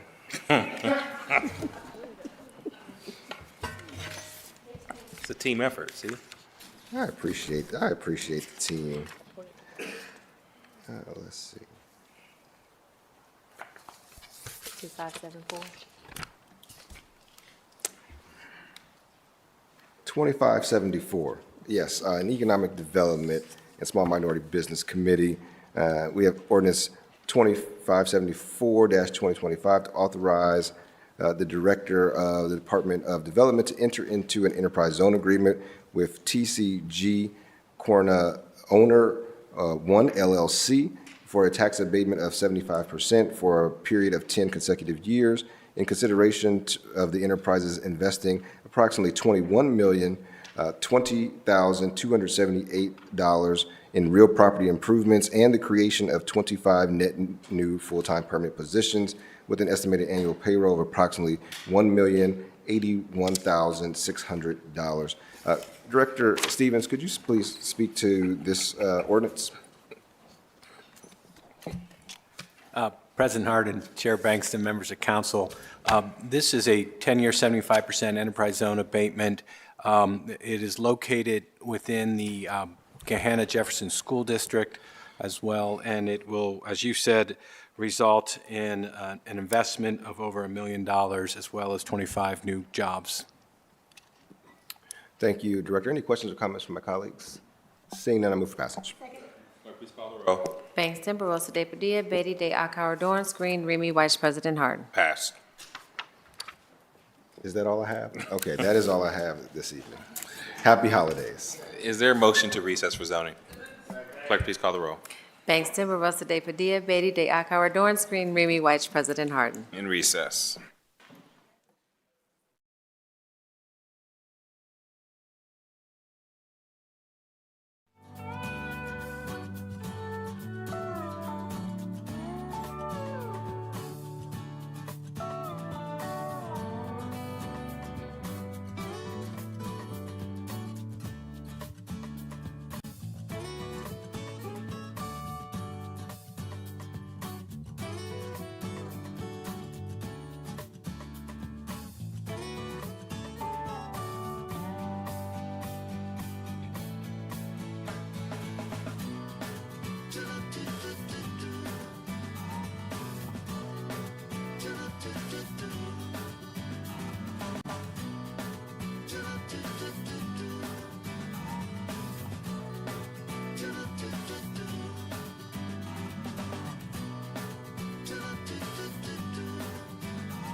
Bangston, Barosa de Padilla, Beatty de Akauer, Dorance Green, Remy White, President Harden. Can I get a motion to dispense with the reading of the journal?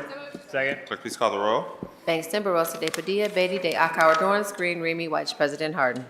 Are there any additions or corrections to the journal? Hearing none, the journal is approved. We'll now go to the zoning committee. Councilmember Dorrance chairs that committee. All members serve on it. Councilmember, the floor is yours.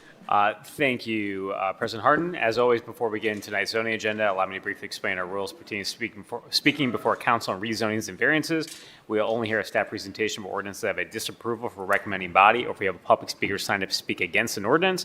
We allow 3 speakers on each side, 3 proponents, 3 opponents. We ask that those speakers limit their remarks to 3 minutes per the standard rules of City Council.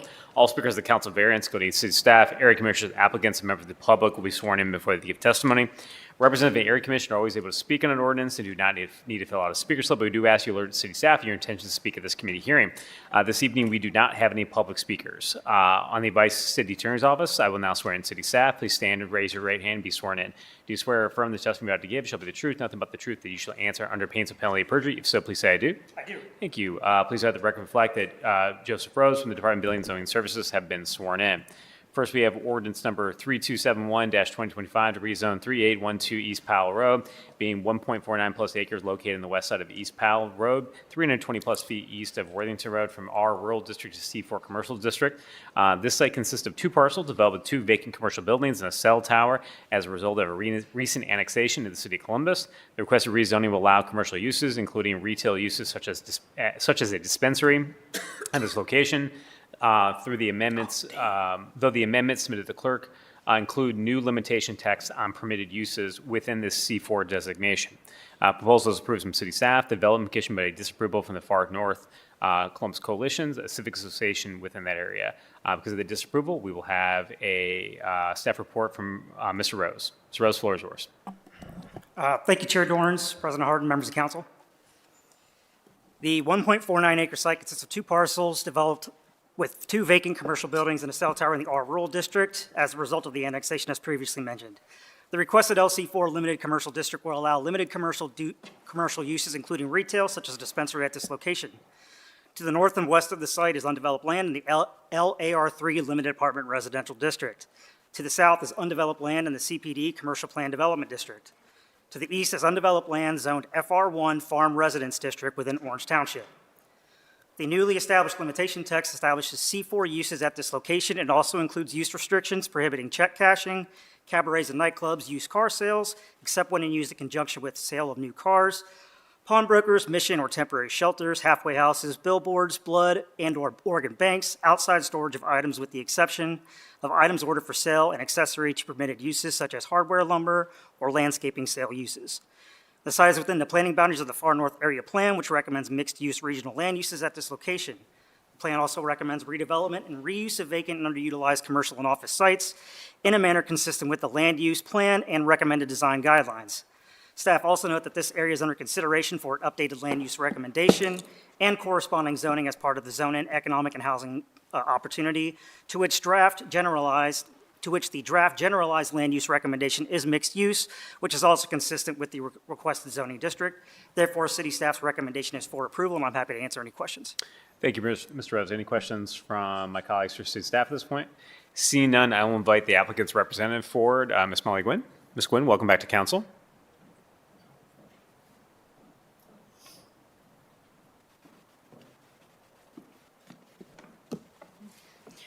Thank you, Mr. Chair, members of council. We appreciate the fulsome staff report. As noted, this project does have approval from the Development Commission, and the applicant has committed to some additional limitation text limiting other potential noxious uses at the property. The applicant has also agreed to enter into a good neighbor agreement, and they have engaged the local business community in the area with respect to the terms of that agreement. And with that, I'm certainly happy to answer any questions that any members might have at this point. Thank you, Mr. Chair. Thank you, Ms. Gwynn. Any questions from my colleagues? Again, just to underline, so again, we did have disapproval from the Civic Association in that area. You mentioned some of the additional limitations that you all have entered into with the amendment here, but also additionally the Good Neighbor Agreement. Those are all subsequent from when that went before the Civic Association. So we've spent a lot of time in the last several weeks, you and your client, as far as trying to agree to some of the concerns that have been articulated by a number of folks. So I just wanted to be able to underline sort of the timing of some of those changes have been subsequent from when that went before the neighborhood body. Is that correct? Yes, Mr. Chair, that's absolutely correct. These amendments were all documented subsequent to the recommendation of disapproval from the neighborhood group. So we've worked as hard as we can to make everybody as comfortable as possible with the use of this property. Thank you. Great, thank you. Thank you. Any final questions? Again, I want to thank Ms. Gwen and certainly her applicant and all the folks we've been in contact with over the last several weeks regarding this piece of legislation. So if there are no other questions, I first move to amend as submitted to clerk. Bangston, Barosa de Padilla, Beatty, De Akauer, Dorance Green, Remy Weiss, President Harden. Thank you. Next, I move for passage as amended. Clerk, please call the row. Bangston, Barosa de Padilla, Beatty, De Akauer, Dorance Green, Remy Weiss, President Harden. Passed. Thank you. Next, we have ordinance 3331-2025 to amend ordinance number 2733-2025, passed December 7th, 2015, for the property located at 4986 Avery Road by repealing the section 1 and 3 and replacement of the new section 1 and 3 to modify commitments regarding maximum unit count and building design and elements for property located in the LAR1 Limited Apartment Residential District. Ordinance number 2733-2025 was to allow a commercial multi-residential development. This ordinance amends the limitation text for 9.83 acre portion of the site known today as parcel number 0110-296461 by removing the maximum unit count commitment and removing commitments to building, roof, pitch, and materials. All other sections of the prior ordinance remain unchanged or in effect. Proposals were from city staff and the Hayden Run Civic Association, as there is no area commission within that area. Is there any questions or comments? Seeing none, I move for passage. Bangston, Barosa de Padilla, Beatty, De Akauer, Dorance Green, Remy Weiss, President Harden. Thank you. Next, we have ordinance 3346-2025 to rezone 464 Rathmill Road, being 17.1 plus acres located in the north side of Rathmill Road, 260 plus feet of Fosterston Drive from R Rural District to the LARLD Limited Apartment Residential District. So it consists of a part of one parcel devoted to a religious facility, with the applicant requesting rezone to allow for the development of a multi-unit residential development containing up to 216 dwelling units. Proposal is approved from City Staff, Development Commission, and the Far South Area Commission. Any questions or comments from my colleagues? Seeing none, I move for passage. Clerk, please call the row. Bangston, Barosa de Padilla, Beatty, De Akauer, Dorance Green, Remy Weiss, President Harden. Passed. Thank you. Next, we have ordinance 3355-2025 to rezone 5371 Bachman Road, being 99.7 plus acres located in the south side of Bachman Road, 2,770 feet of the intersection of Bachman and Winchester Pike from NG Neighborhood General District and NE Neighborhood Edge District to PUD 6 Planned Unit Development District and LARLD Limited Apartment Residential District. Site consists of 3 undeveloped parcels, and requested rezoning will allow for 62 detached single-unit dwellings, 720 apartment units, and 148 townhouses. Proposal is approved from City Staff, Development Commission, and the Greater Southeast Area Commission. Any questions or comments from my colleagues? Seeing none, I move for passage. Clerk, please call the row. Bangston, Barosa de Padilla, Beatty, De Akauer, Dorance Green, Remy Weiss, President Harden. Passed. Thank you. We move in the council variances portion of the agenda. We have ordinance 3274-2025 to grant a variance provisions of section 3332.039 R4 Residential District 3312.49C require parking in 3332.05 A4 Area District lot width requirements, 3332.15 R4 Area District requirements, 3332.18D basic computing area, 3332.25B maximum side yard required, 3332.26 minimum side yard permitted, 3332.27 rear yard of the Columbus City Codes for property located at 110 Chicago Avenue to allow 2-unit dwelling and a single-unit dwelling on one lot with reduced development standards in the R4 residential district. Site consists of one parcel developed with a 2-unit dwelling, and the request of council variance will allow the addition of a single-unit dwelling above attached garage, better known as the carriage house. A council variance is required because the current zoning district allows for up to 4 units on one building, but does not allow the arrangement of two-unit dwellings and a single dwelling on one lot. Variances to require parking, lot width, lot area, coverage, fronting, minimum side yard, maximum side yard, and rear yard are also included in the request.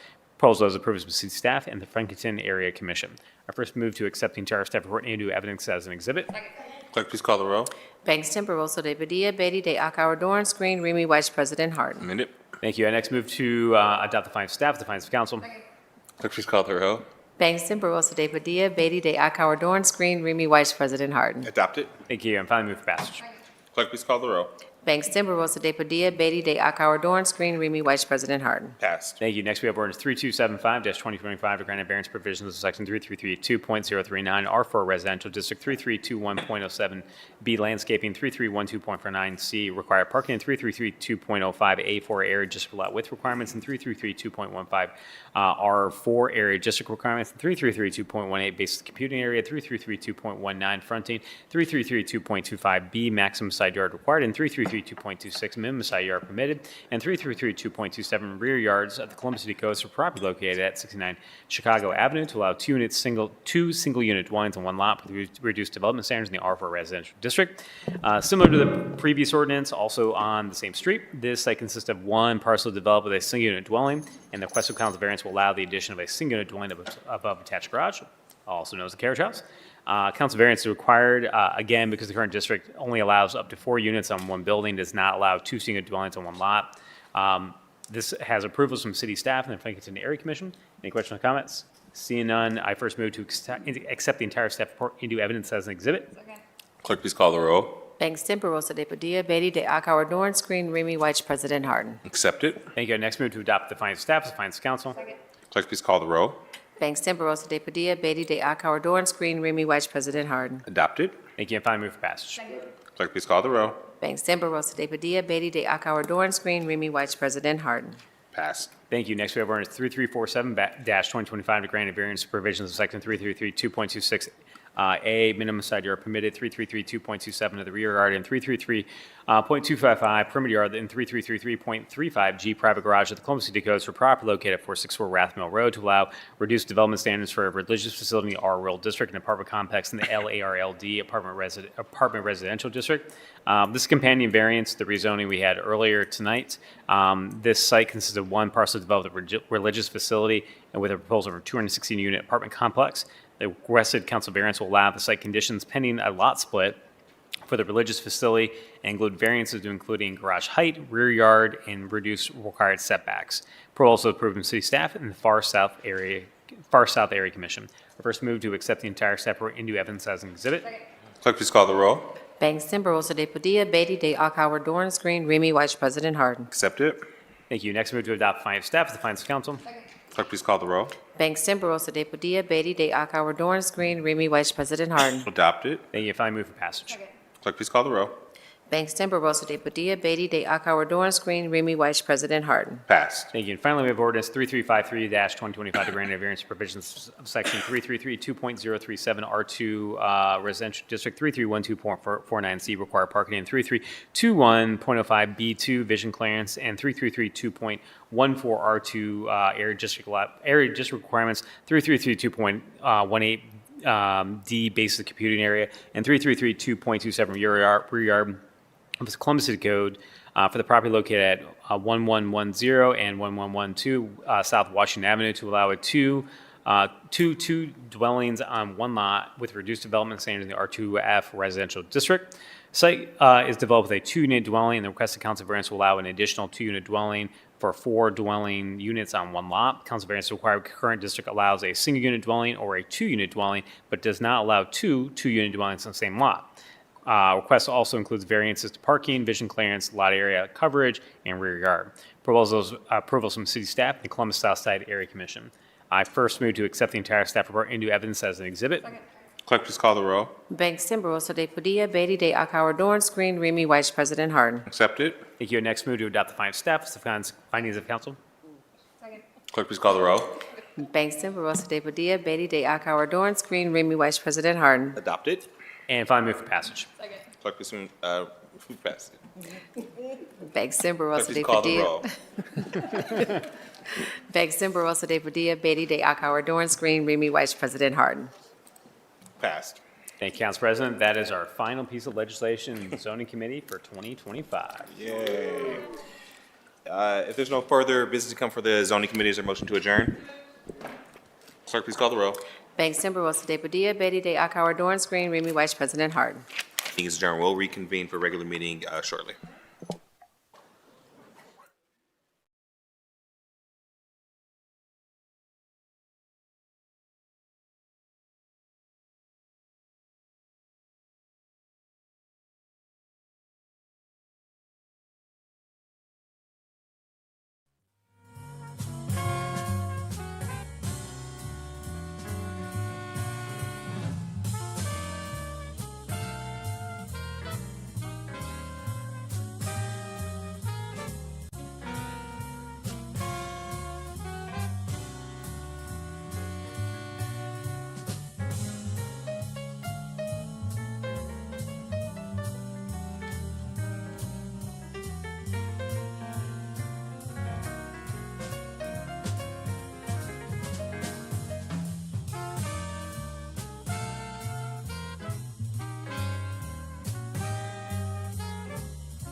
Can you hear me? Can you hear me?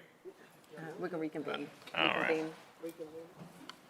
Can I get a motion to reconvene meeting number 62?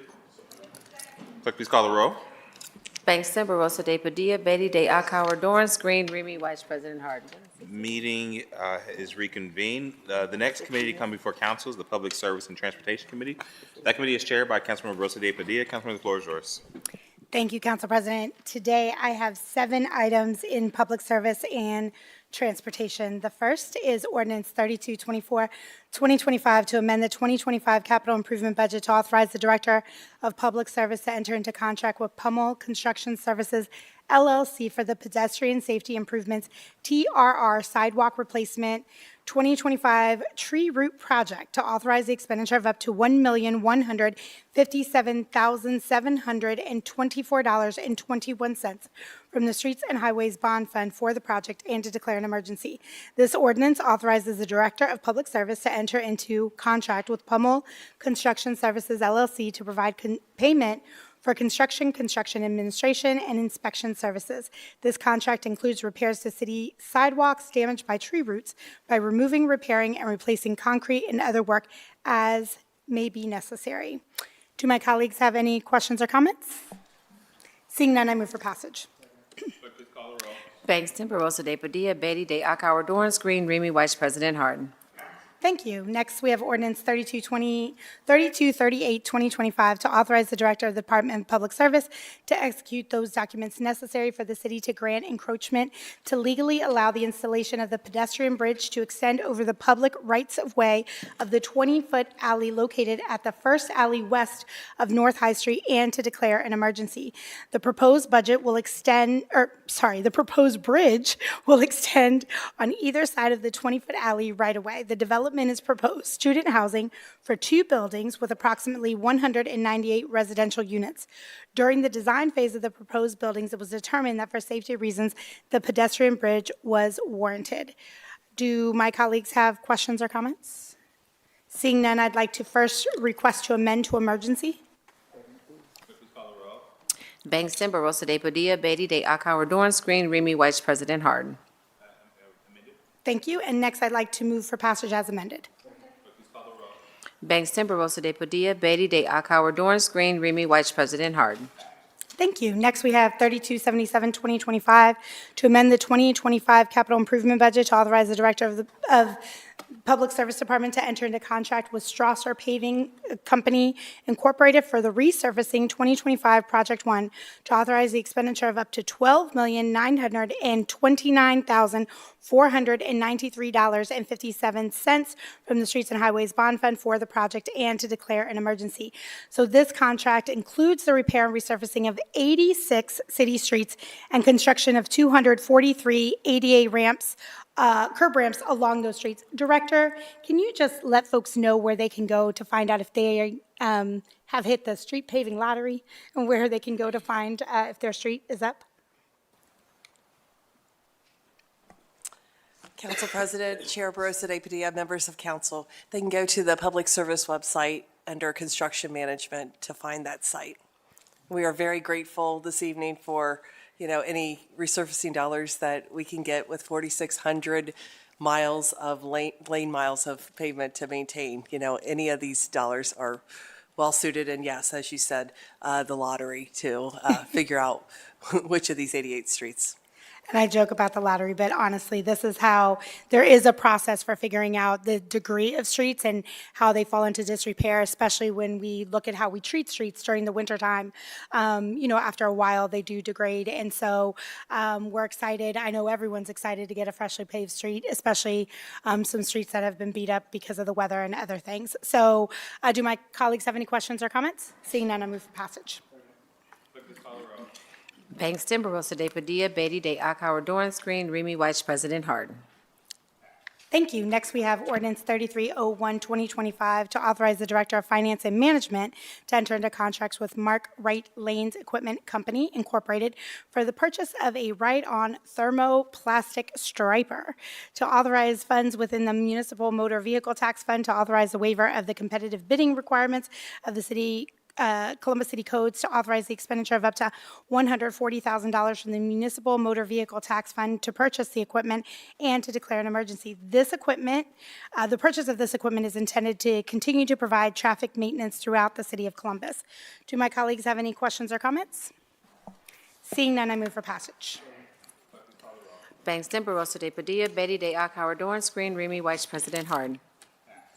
Thank you. Next, we have ordinance 3320, 2025, to amend the 2025 capital improvement budget to authorize the transfer of funds within the Streets and Highways Bond Fund and the Streets and Highways Non-Bond Fund to authorize the Director of Public Service to enter into contract with Strasser Paving Company Incorporated for the roadway improvements, Hard Road Water Quality, and Smoky Row Road Drainage Divisions or Revisions Project to authorize the expenditure of up to $1,311,882.82 from the Streets and Highways Bond Fund and the Streets and Highways Non-Bond Fund for the project and declare an emergency. This project involves installing several water quality structures on Hard Road between Sawmill and Smoky Row Road. The project includes replacement of existing road pavement, curbs, sidewalks, which everyone loves, curb ramps, and pavement markings. The project also includes reallocation of an existing water line and other work as may be necessary. Do my colleagues have any questions or comments? Seeing none, I move for passage. Bangston, Barosa de Padilla, Betty de Akauer, Dorance Green, Remy Weiss, President Harden. Thank you. Next, we have ordinance 3357, 2025, to authorize the City Attorney's Office Real Estate Division to contract for professional services relative to the acquisition of fee simple title and lesser interest in and to property needed for the roadway improvements Sanctus Boulevard project, to authorize the city auditor to appropriate $1,170,000 within the Federal Transportation Grants Fund to authorize the City Attorney's Office Real Estate Division to negotiate with property owners to acquire the additional rights of way necessary to complete this project, and to authorize the expenditure of $1,770,000 from the Federal Transportation Grant and the Streets and Highways Bond Fund for the project, to repay any unused grant funds at the end of the grant period, and to declare an emergency. The project will add a shared use path along Sanctus Boulevard between Worthington Woods Boulevard and Lozelle Road. Further improvements include the addition of a center turn lane where necessary, pavement rehabilitation, shared use path, sidewalk, traffic signal replacements, and street lighting. Do my colleagues have any additional comments or questions? Seeing none, I move for passage. Bangston, Barosa de Padilla, Betty de Akauer, Dorance Green, Remy Weiss, President Harden. Passed. Thank you. And finally, we have ordinance 3380, 2025, to authorize the city attorney to file complaints in order to immediately appropriate and accept the remaining fee simple and lesser real estate necessary to timely complete the pedestrian safety Sunbury Agler project, to authorize the expenditure of $3,307 and to declare an emergency. The project scope constructs sidewalks, much-needed sidewalks, along Agler Road and Sunbury Road. The city must acquire certain fee simple title and lesser real estate located in the vicinity of the intersection of Sunbury and Agler in order to timely complete the public project. The city's acquisition of the real estate will help make, improve, or repair certain portions of the public right-of-way located in the vicinity of Sunbury and Agler, which will be open to the public without charge. Do my colleagues have any questions or comments? Seeing none, I move for passage. Clerk, please call the roll. Bangston, Barosa de Padilla, Betty de Akauer, Dorance Green, Remy Weiss, President Harden. Passed. Thank you, Council President. And may I move, I have a couple items in rules and policy. Please. So this is on page 29. So the first piece, I want to make a quick introduction. We have some speakers, and then I will read the ordinance. So this evening, I'm introducing an ordinance that provides a necessary clarification in our city code regarding work in the public right-of-way. Work that is essential to keeping our neighborhoods safe, connected, and functioning. And I want to be very clear. Columbus is a city that values its history. Our history and our communities shape our identity and tell the story of who we are. And at the same time, we are a growing modern city that must maintain safe streets and accessible public spaces for every resident. That's why it's called the right-of-way, because people have the right to travel freely through the city to reach their destination and enjoy the myriad of amenities our city has to offer. By clarifying the city's authority in the right-of-way, we ensure that essential work like repairing sidewalks, fixing water lines, or upgrading intersections is not delayed or impacted. I want to be clear that this ordinance allows the city to do necessary work in the right-of-way, which is a public space for all. This council is committed to our historic neighborhoods and making sure that every resident can access the services that they need. 2 weeks ago, on December 4th, this council held a public hearing, almost 3-hour public hearing, where we had 18 speakers and many more written testimony to discuss the public right-of-way and the certificate of appropriateness. At the hearing, we heard concerns from residents about historic preservation, design standards, as well as the challenges that residents face with the ability to move around neighborhoods in Columbus. Preservation and modernization are not opposing forces. They are commitments that we can uphold together. That is why, in speaking with the Department of Public Service and the Department of Development, we are committed to working with historic commissions to continue this conversation. On Monday, December 8th, we passed a piece of legislation, number 3298-2025, that will allow this council to put out a request for proposal to study historic preservation practices and policies. This effort is being led by President Pro Tem Dorns as part of his Columbus Forward legislation. Additionally, I'm committed to continuing dialogue with the Departments of Public Service, Development, the City Attorney, the German Village Historic Preservation Commission, and community partners like the German Village Society to ensure that the city continues to prioritize historic preservation as we deliver some of the most basic services to all residents. These ongoing conversations will advance our shared goal, born out of the December 4th hearing and many other conversations, to more closely regulate the quality of work performed by the city's contractors in the right-of-way in historic areas.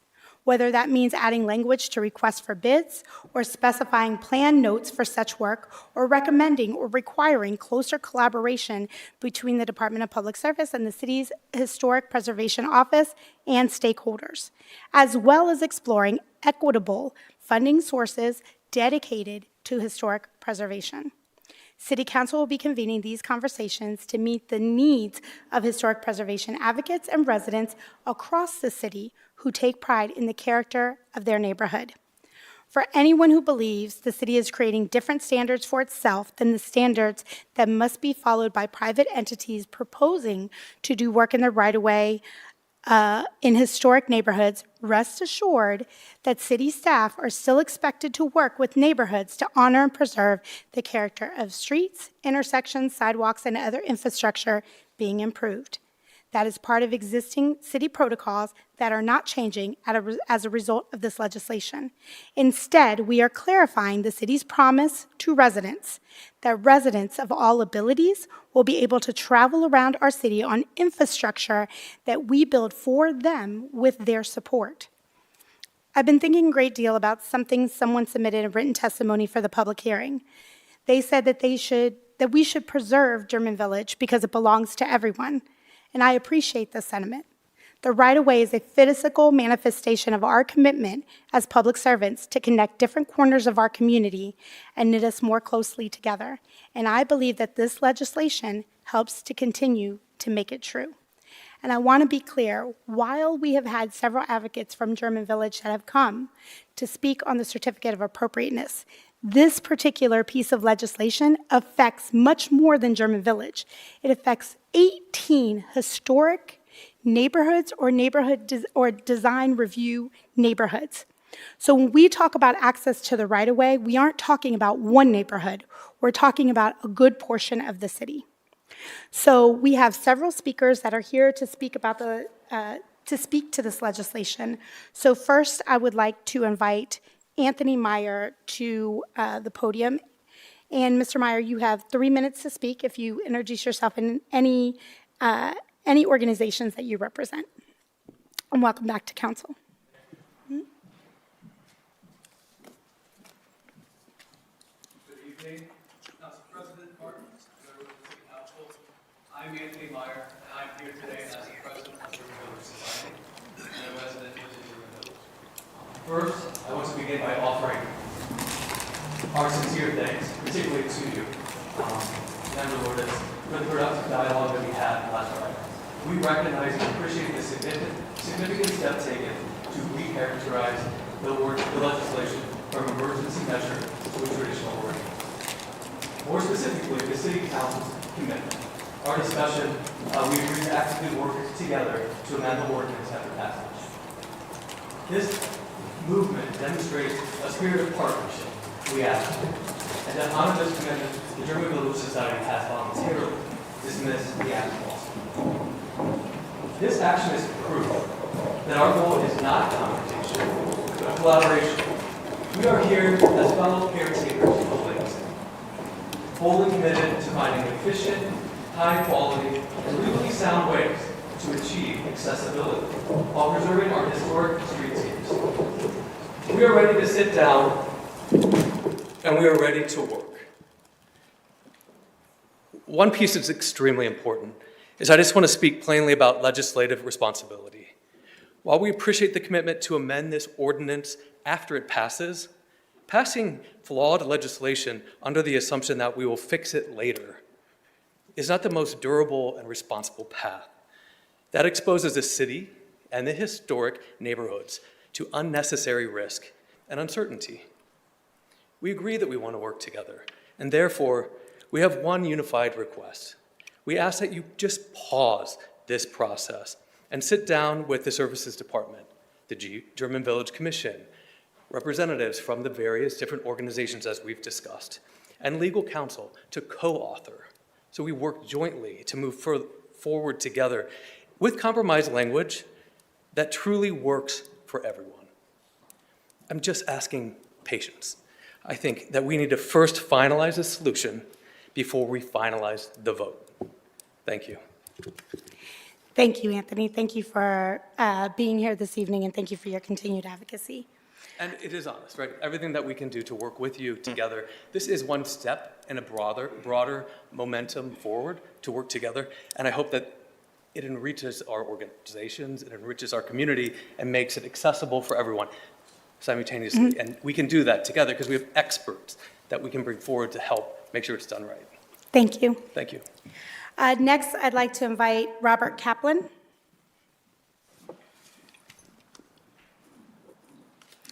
Mr. Kaplan, you have 3 minutes, and if you will introduce yourself and any organizations that you represent.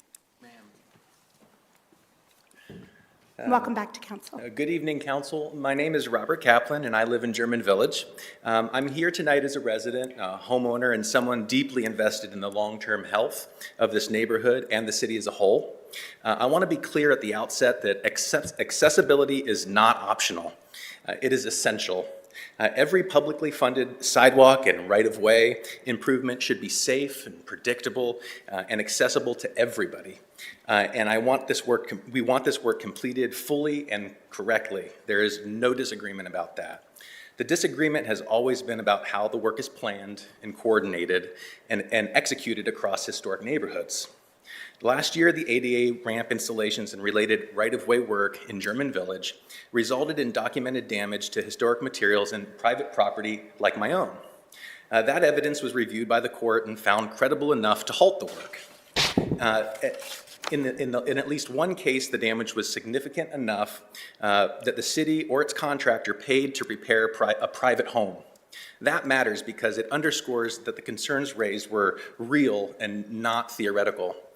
Last week, in a true showing of good faith, the litigants made a conscious choice to step back and withdraw the lawsuit and the injunction to open the door to collaboration. That decision is one of the reasons the emergency designation was lifted. It was a meaningful gesture intended to rebuild trust and create a space to do this work together. And trust matters, and good faith matters, especially when residents are still waiting for the city to fully remedy some of the issues from 2024. I also want to speak briefly as someone involved in the business community.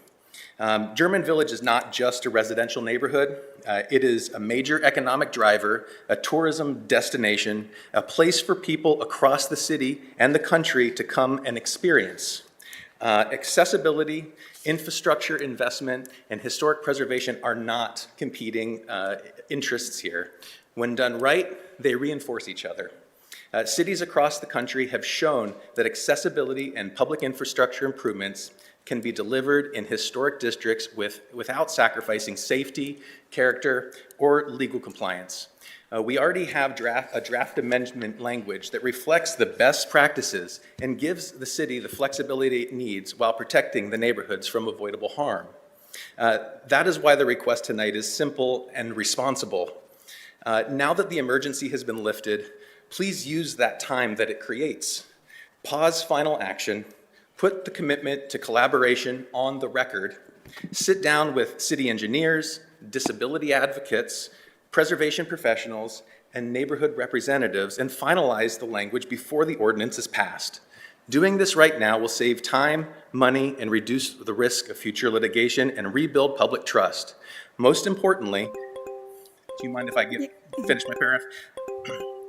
Most importantly, it will ensure that accessibility and public infrastructure improvements move forward fully, thoughtfully, and in a way that we can all stand behind. We are here, we are ready to work, and we will remain engaged with you as partners in getting this right. Thank you so much for your time, Council. Thank you. Thank you for your continued advocacy, and thank you for coming back down to council. Next, we have Anthony Harkey.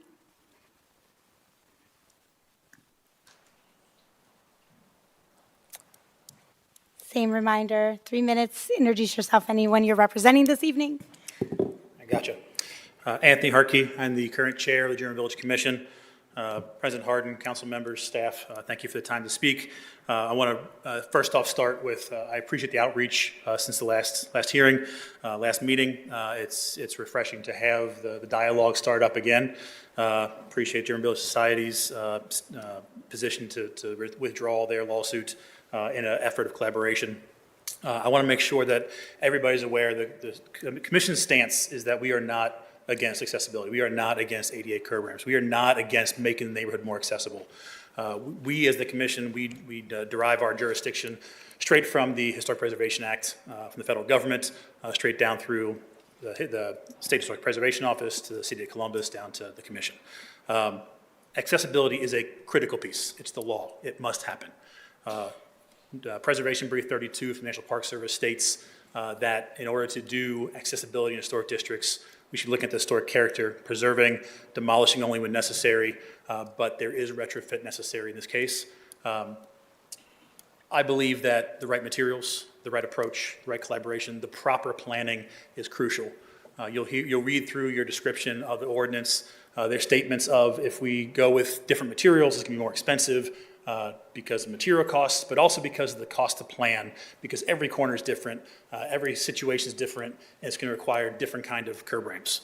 The fact that there is all those differences just further reinforces the fact that the planning is necessary. You can't just cookie cutter take one situation and just stamp it all across the village. Accessibility is not just curb ramps. Accessibility is pedestrian access routes, PARs. The PROAG ADA guidelines state that you need a 48-inch public access route. If you go through German Village, take a walk around, there are sidewalks that are 3 feet, 2 feet, or even less. Right in front of my own house, there's a telephone pole blocking the public access way. If we put people with disabilities up on a curb ramp, down a sidewalk, they get halfway down a block and there's no way to even turn around, that is a fundamental problem. Just replacing curb ramps without having an overall plan for how do we make this a accessible district is short-sighted. In terms of the ordinance language itself, sections 3116, 3119, Title 33, Title 34, those are specifically talking about the architecture, talking about the historic nature of the neighborhoods. The other 19, 17 other code insertions is overkill. When we look back in the future, looking back to now, we're going to say, what's the intent of the commission, of the council by putting all this in there? They're going to look at it and say, it's because they don't want to have the commissions have any responsibility. And right now in the country, we are facing situations at the federal government where we have preservation in place. We have rules and laws in place, and it's not being followed. I don't want to see the same thing happen here in Columbus. We should be protecting the future and not focus on the short term at this point in time. Thank you.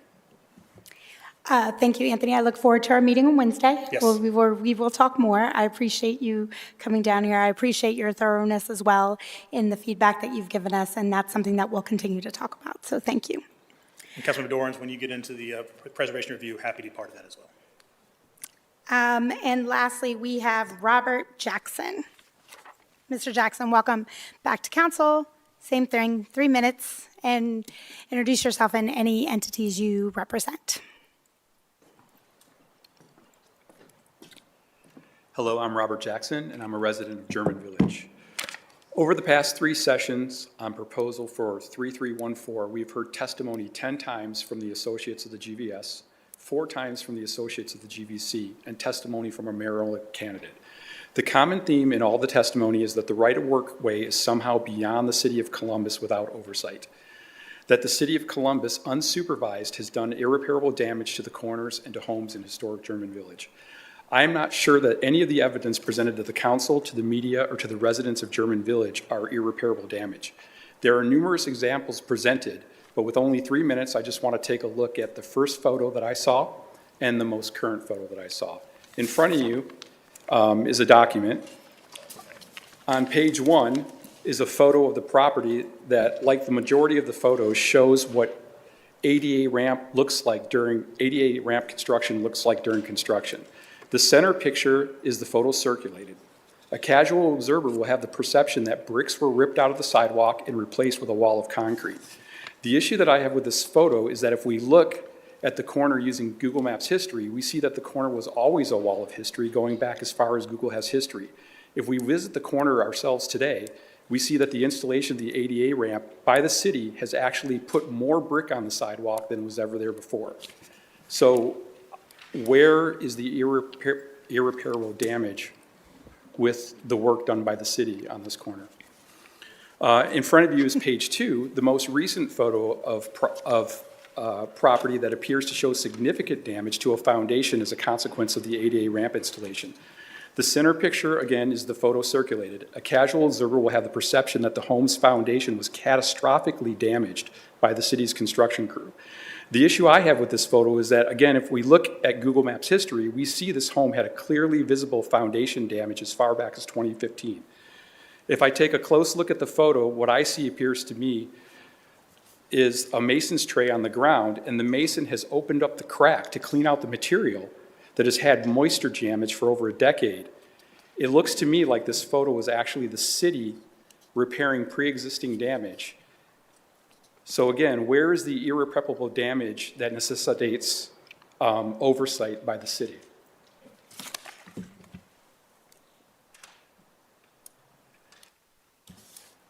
So we just made the most basic second look at any of the photos of the damage. I'm not seeing that so far the city can't manage the right-of-way without oversight. I don't see that the basis for the objections to the code amendment are demonstratively objective. Thank you. Thank you, Mr. Jackson. Thank you for being here. Thank you for coming back down and for your advocacy.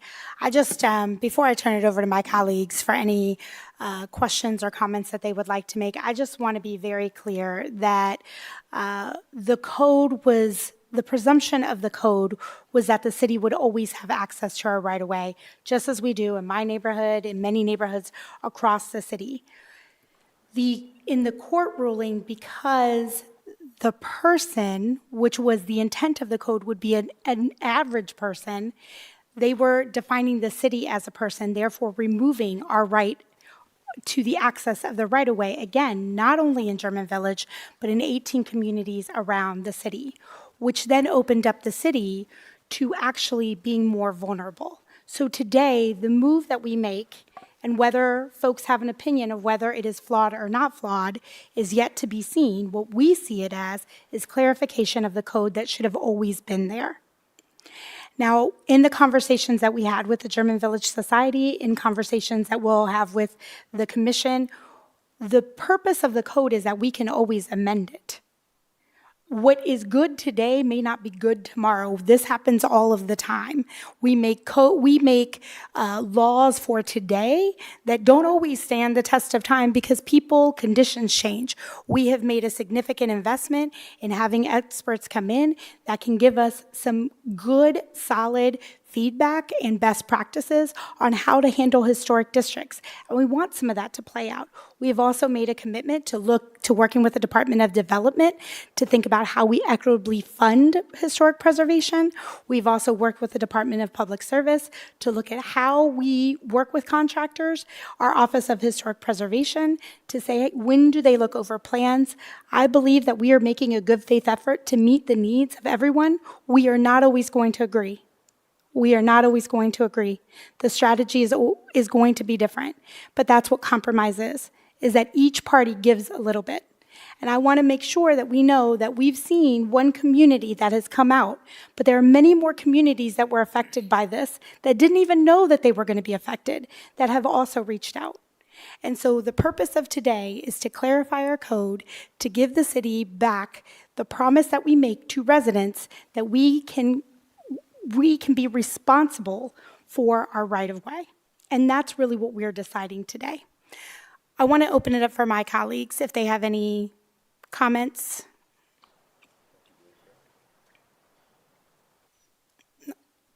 Yes, Councilman Beatty. I was a 18-year resident of German Village. I lived at 600 South Grant, 206 East Breck, in a house that was 1890s. And I had great affinity and love for German Village. And I believe that, and I appreciate all of your advocacy and everything like that, and I certainly benefited from it. But,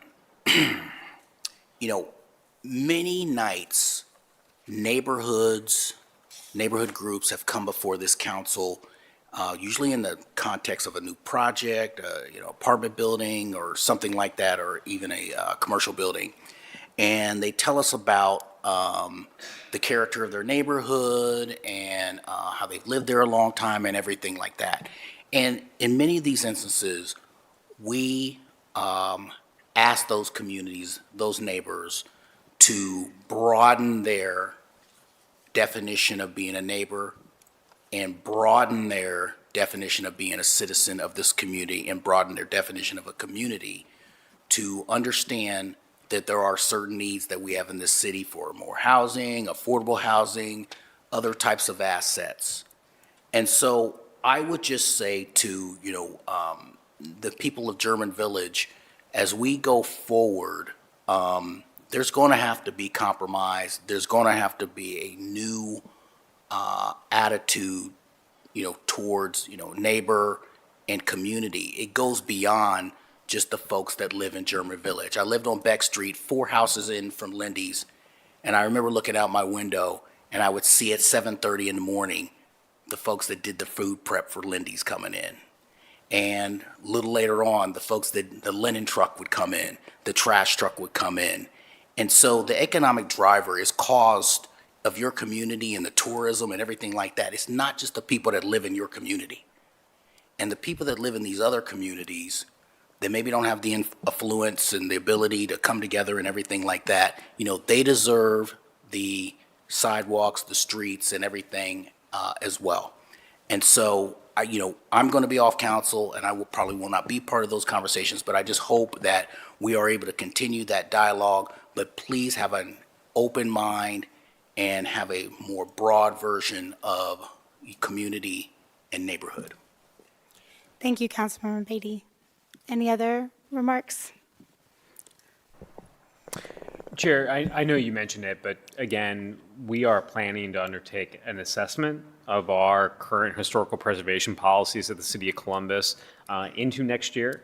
In a growing city, we have to figure out how our, over a dozen different historical districts and design review commissions and all these kinds of things fit together in a way that is respectful towards our history. Columbus is a city that all too often has not had preserving our history at its forefront when we think about our development policies. But we also have to be thoughtful around what do those policies look like in a context, again, of a growing city. And folks who are hearing, you heard me say this, but no single neighborhood is a museum. Neighborhoods evolve, and that does not mean that any one individual aspect of that evolution is going to be more important than one another. But I think it's important for us over this next year to really assess internally what we're doing well, what we're maybe not doing well, what other communities are doing to incentivize historical preservation as it relates to development. Because again, when we think about the jewel that is German Village or Victorian Village or Italian Village, places that I have called home during my time in Columbus, these are historic neighborhoods that, again, are great places to live and raise a family that we should all be proud of. But there's also dozens and dozens and dozens and dozens of other neighborhoods in Columbus as well that also have history that we should be thinking about. How do we make sure that those pieces of history in Columbus are also preserved and well respected as, again, every single neighborhood in this city evolves. The only thing I think council can promise is that Columbus is not going to be the same 5 years from now, 10 years from now, 20 years from now, as it is today, just as it's different than it was 10, 20, 30, 100 years ago. And that's going to be a constant as this community continues to evolve. So I think this has been a learning example for both folks who are really deeply invested and engaged on these issues in Columbus. I think it's been a learning example for council as well to start to meaningfully engage as it relates to very difficult things like how do we make sure that we comply with federal law? How do we make sure accessibility is there? How do we think about, again, dealing with preservation in streetscapes that were developed well before the size of vehicles that we deal with today when there wasn't recycling trucks coming through, linen trucks coming through, servicing restaurants, all those kinds of things. So these things are deeply, deeply complicated.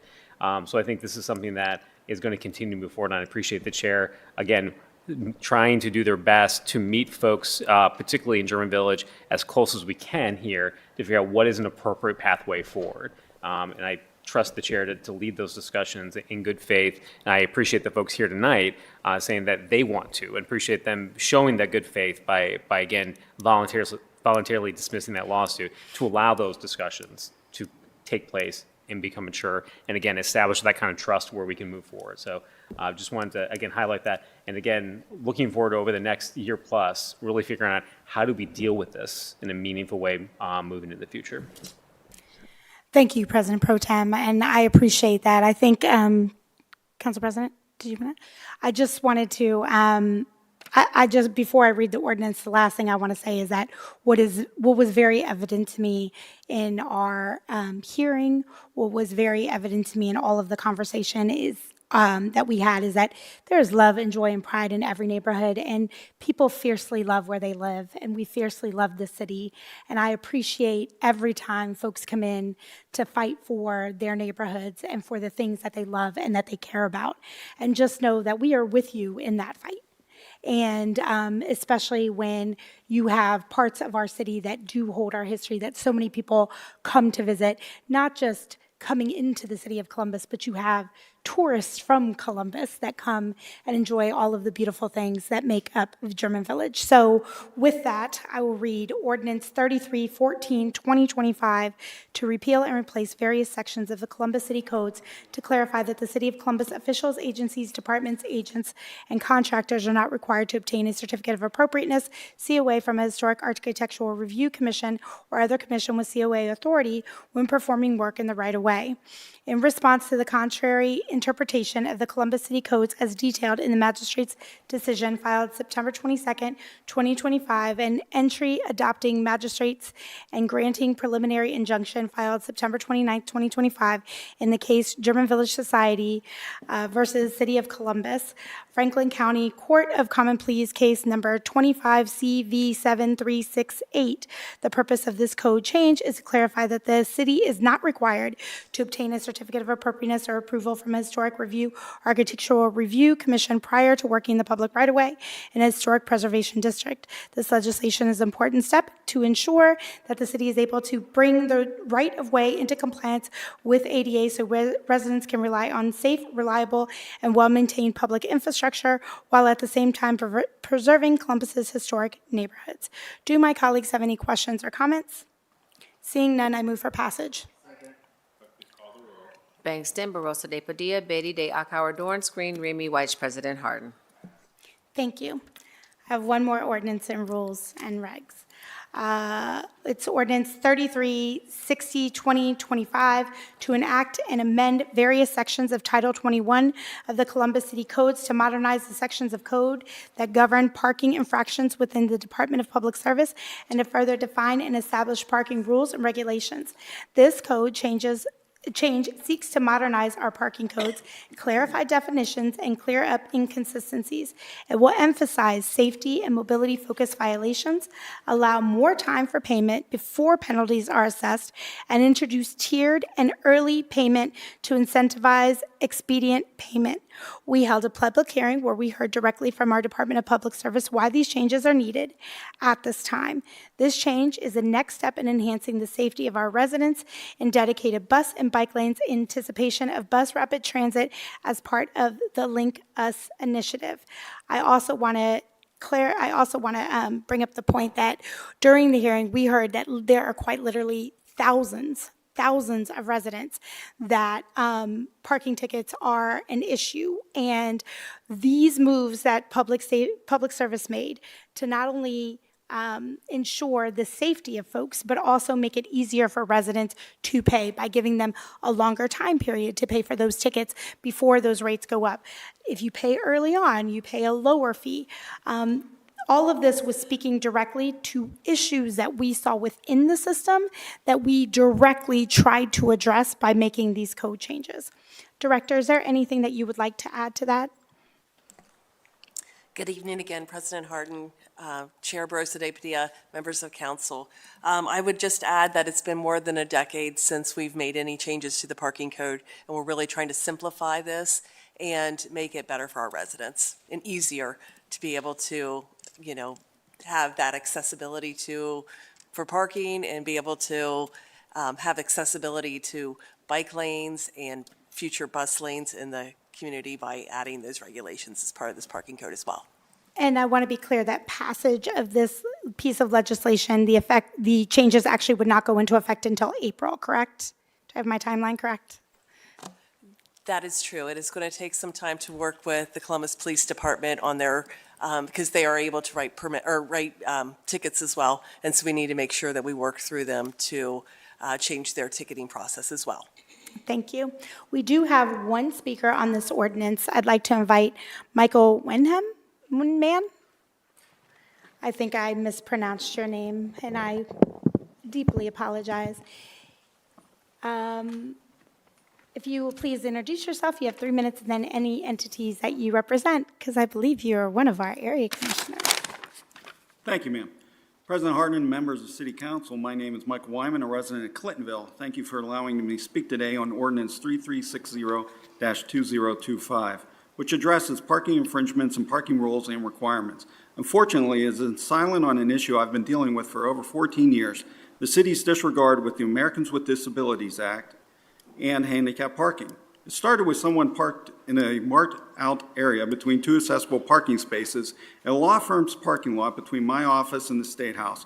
By happenstance, I ran into a parking enforcement officer on the sidewalk in front of the offender. The officer informed me that he couldn't issue a ticket because the sign in front of the accessible parking space didn't list a fine amount. He suggested I call 311 and make a complaint. I called and was informed that I would need to call ADA Ohio because the city does not enforce handicap parking requirements. This response took me aback and I began investigating. It didn't take long to confirm this. I was informed that the ADA is a federal law and that the city does not enforce federal law. Over the past decade and a half, I have pressed city officials on this issue and asked them to incorporate the ADA parking requirements, only to be rebuffed each time. I have continued to make ADA handicap parking requirement complaints and been told that not only does the city not enforce federal law, but that the city does not oversee parking requirements on private property, that they don't enforce parking requirements on lot constructed before 1995, and that the handicap parking is an issue between the private property owner and the disabled person. These responses are not just from one city department, but multiple. They also come from the city attorney's office. In my capacity as an area commissioner, I have engaged property owners and city officials over this issue. When we used to hear parking variances, the commission would insist on ADA parking requirements and make that a condition for approving the variance. Property owners would agree, but it was for naught, as the variance would be approved without our request. A lawyer representing a property owner before us told us that the city had never required him to comply with ADA accessible parking standards, and that he'd been representing people for decades on variances. I am respectfully calling on the city council to require private property owners to comply with the ADA parking requirements and to require city officials to enforce them. You will have to legislate both. By putting ADA handicap parking requirements into the city code, they can no longer be ignored by owners and city officials. This would send a message to Columbus that Columbus cares for its disabled citizens and visitors. Please table this ordinance until the requirements are incorporated and an enforcement mechanism is in place. The ordinance is on your agenda, meaning it's yours, and you control what goes into it and its timeline. I will respectfully answer any questions you may have. First, thank you. And I want to be clear, this is enforcement not on city streets or public properties, but specifically the feedback that you received is that on private properties, there was not enforcement if someone was parking without a placard that was visible or a license plate, correct? No, this is actually setting up the parking spaces. So across the city, we have an issue where these private property owners do not establish a handicap parking space, and you have city officials who will not enforce the absence of that handicap parking space or the fact that, you know, it doesn't meet the ADA requirements, where there's a lined out area next to it for a ramp to come down out of a van. Chair Dorns, or zoning chair Dorns is what I mean in this particular instance. Can you speak, is there anything that you can speak to in terms of the zoning? I know that this was something that came up during zone-in. Is there the requirement of ADA spaces? I would have to refer back to zoning or building staff. I don't know if Director Messer, if you have anything. I know from a ratio standpoint, there's a specific amount that's supposed to be provided. But I don't have anything at this point to potentially aid in the discussion. Yeah, unfortunately, I don't have that number off the top of my head either. Okay. So this is what I will do. You have my commitment to go back and we can research this a little bit more so that we can get you a clearer answer. I'm not going to table this today, and the reason why is just because of the code changes. It involves various different issues in here. That doesn't mean that this one is not important, but clearly we need some clarity on what this looks like. And then you have my commitment to come back to you so that we can understand what that looks like. And then we can start to have conversations around policy or policy changes that we may need to make, and then we can move towards that. So, I mean, you have both our zoning chair here, you have the our commission, our disabilities commission, that I'm sure this is something that they've been looking at and having conversations about. And so we will take this back so that we can look at how do we have better practices, and then we can get back to you. Thank you, ma'am. Absolutely, thank you. Thank you for your continued advocacy. Good to see you again, it's been a while. Do my colleagues have any additional comments, questions? Seeing none, I move for passage. Bangston, Barosa de Padilla, Beatty, de Akauer, Dorance, Green, Remy White, President Harden. Thank you, Council President. You're going to come back to me in a second, and I'll say my Feliz Navidad and Prospero Año Nuevo, but until then, you can move on to Councilmember de Akauer. Thank you so much. Next committee to come before. Just move to it? I'm just kidding.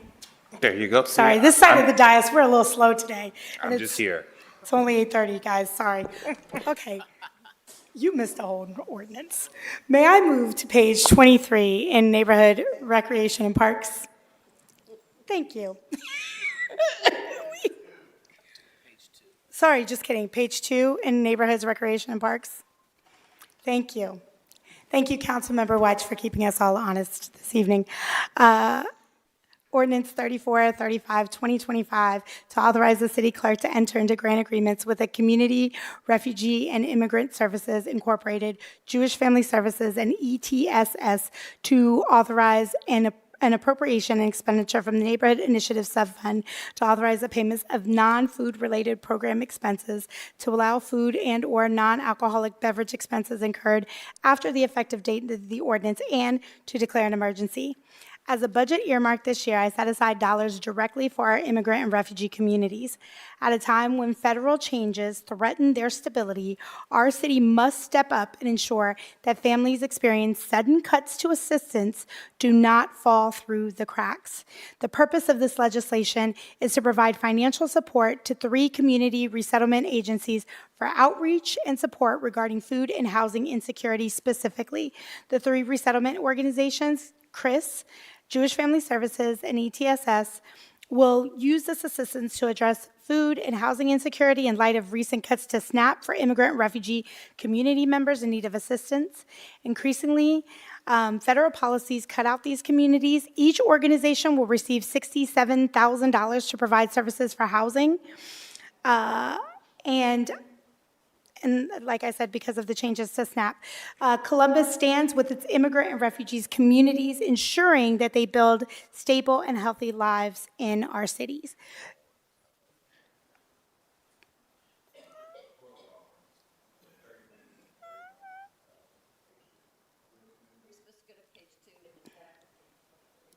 Page 2 and back to page 23. Hold, please. Thanks.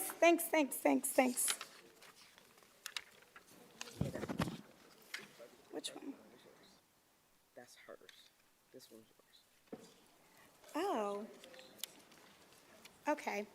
My apologies. I thought I read that one earlier, that's why. Okay, all right, here we go. Ready? Ordinance 3339, 2025, to accept various deeds for parcels of real estate to be used as road right-of-ways, to dedicate these parcels as right-of-ways, and to name said rights of right-of-way as described within the ordinance. First, no, it's done. Right. I'll move for passage. Bangston, Barosa de Padilla, Beatty de Akauer, Dorance Green, Remy Weiss, President Harden. Okay. Can I go to the other ordinance and pass it now? I know, but she was going to kick it over to me. So she's got to start it? Okay, just kidding. Thank you. The next committee to come before council is the Neighborhood Recreation and Parks Committee. That committee is chaired by Councilmember Nancy Day Alcar. Councilmember, the floor is yours. Thank you, Council President. I will now give the floor up to my colleague, Councilmember Lourdes Barosa de Padilla, for the reading of the Ordinance 3435, of which she's the sponsor. So back to Ordinance 3435 that I just read. Do my colleagues have any questions or comments? I don't need to read it again, correct, Clerk? Yeah. Do my colleagues have any questions or comments? Great, I move for passage. Clerk, please call the roll. Thank you. Bangston, Barosa de Padilla, Beatty de Akauer, Dorance Green, Remy Weiss, President Harden. Passed. Thank you. And that's really all for me. Happy New Year. Feliz Navidad. All the good things. Thank you. Okay, this is such an adventure this evening. So, Council President, can we move to page 3? Yes, ma'am. For Ordinance 3390, to authorize and direct the Recreation Parks Department Director to renew and modify the current revenue contracts for Ruthfield Enterprises LLC, Food Concessionaire at Airport Golf Course, For Hospitality LLC at Champions Golf Course, Vittorio Investments Incorporated, Food Concessionaire at Mental Memorial Golf Course, Don Hospitality LLC, Food Concessionaires at Raymond Memorial Golf Course, and Lily's Concessions LLC, Food Concessionaire at Turnberry Golf Course. This is an annual renewal of our concessionaires' contracts, and we're requesting the waiving the second reading to ensure that food concessions can continue uninterrupted. Are there any questions or comments from my colleagues? Seeing none, I move for passage. Clerk, please call the roll. Bangston, Barosa de Padilla, Beatty de Akauer, Dorance Green, Remy Weiss, President Harden. Passed. Now, my second ordinance, which also has had the waiving of second reading, is 3479, which is Councilmember Lourdes Barosa de Padilla's ordinance for Women's History Month. So I now give the floor to my colleague again.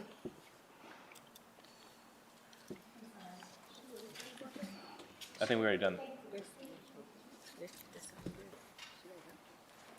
You just read the title.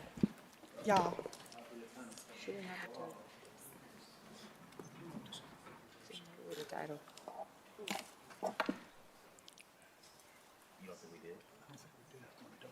Please. It's not a year thing. Okay.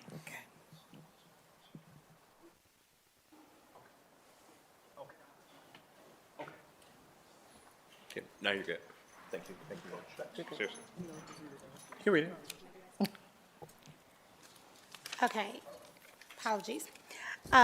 Ordinance 3479, 2025, to authorize and appropriate expenditure within the Neighborhoods Initiative Subfund in support of Women's History Month. So these dollars will go to support our annual Women's Work celebration, where we provide resources for women and girls in Columbus. I move, do my colleagues have any questions or comments? I move for passage. Second. Clerk, please call the row. Bangston, Barosa de Padilla, Beatty, De Akauer, Dorance Green, Remy Weiss, President Harden. Passed. Thank you, Council President. I am now done with my legislation. All right, we're gonna try this side now. The next committee to come before council is the Workforce, Education, and Labor Committee. That committee is chaired by Pres Pro Tem. Pres Pro Tem, the floor is yours. All right, let's give this a try. First, I have ordinance 3195-2025 to make appropriations for the 11 months ending December 31, 2026 for the funding of the city employee insurance programs as contracts are moving to a January 1st start date for 2027, to authorize the Director of the Department of Human Resources to make payments for said appropriations and declare an emergency. This ordinance makes appropriations for city employee benefits programs in accordance with the negotiated labor agreements for city employees.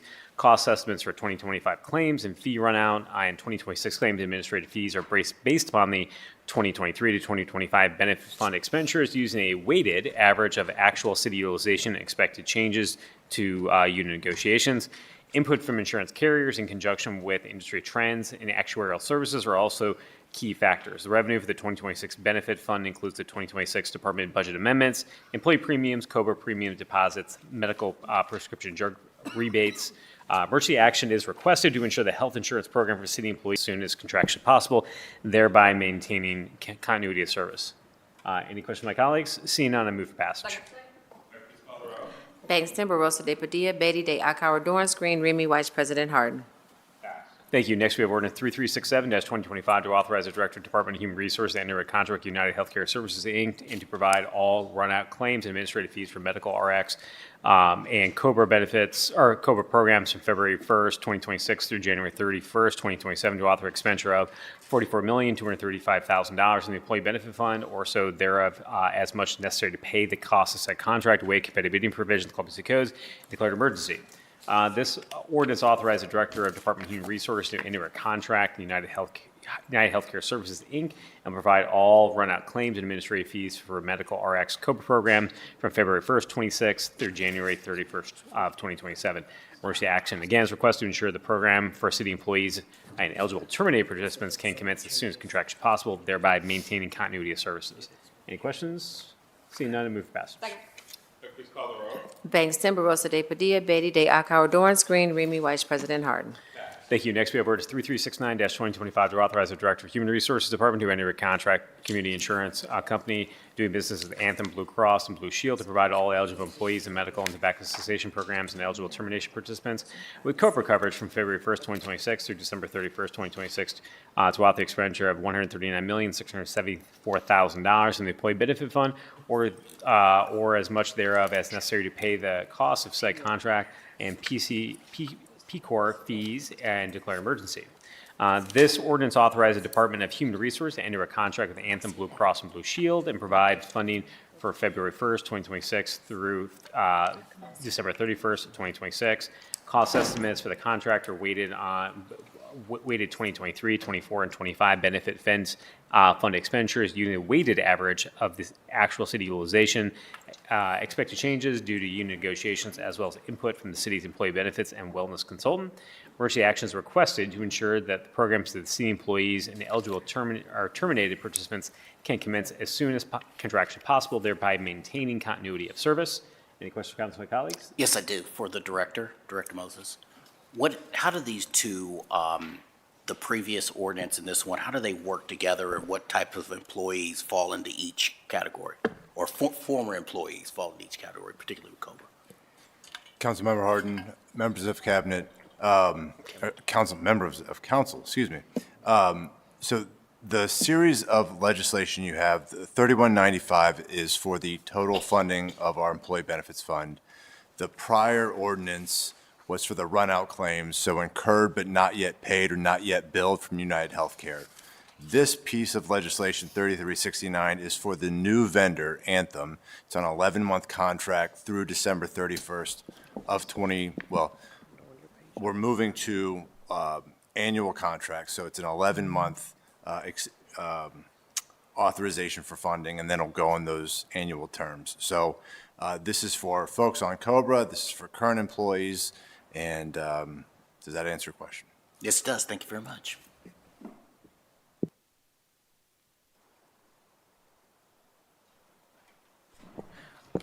Any additional questions?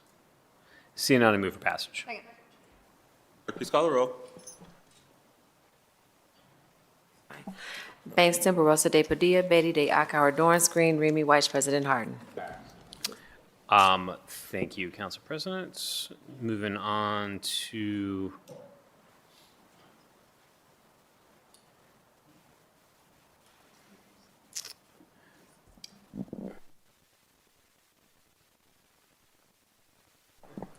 ordinance number 3370-2025 to authorize the Director of the Human Resource Department to enter into a contract with Caremark's PCS Health LLC and Employee Health Purchasing Corporation to provide all eligible employees RX program services from February 1, 2026 through February 31st, 2026 to authorize expenditure of $61,575,000 from the Employee Benefit Fund or so much thereof as may be necessary to pay the cost of said contract and declare emergency. This ordinance authorizes the Department of Human Resources to enter a contract with Caremark, PCS Health LLC, and Employee Health Purchasing Corporation to provide all eligible employees RX program services from February 1 of 2026 through December 31st of 2026. After careful consideration and evaluation of 6 finalist bidders, Caremark, PCS Health LLC, and Employee Health Purchasing Corporation were selected as being the lowest and best bid for pharmacy third-party administrators for the city. Emergency action is requested to ensure programs to the city employees can commence as soon as contractually possible, thereby maintaining continuity of service. Any questions or comments from my colleagues? Seeing none, I move for passage. Bangston, Barosa de Padilla, Beatty de Akauer, Dorance Green, Remy Weiss, President Harden. Thank you. Next, we have ordinance 3372-2025 to authorize the Director of Department of Human Resources contract with Delta Dental Plan of Ohio, Inc. to provide all eligible employees dental insurance coverage from February 1, 2026 through December 31, 2026 to authorize expenditure of $8,760,000 from the Employee Benefits Fund or so much thereof may be necessary to pay the cost of said contract to waive the competitive bidding provisions of the Columbus City Code and declare an emergency. This ordinance authorized the Director of Department of Human Resources to contract with Delta Dental Plan of Ohio, Inc. to provide all eligible employees dental health insurance from February 1, 2026 through the end of the year. Cost estimates for 26 and administrative fees, again, are based on 2023, 24, and 25 benefit fund expenditures using an average of actual city utilization, expected changes due to union negotiations and contract terms and inputs from the city's employee benefits consultant. Emergency action is requested, again, to ensure continuity of service. Any questions or comments from colleagues? Seeing none, move for passage. Bangston, Barosa de Padilla, Beatty de Akauer, Dorance Green, Remy Weiss, President Harden.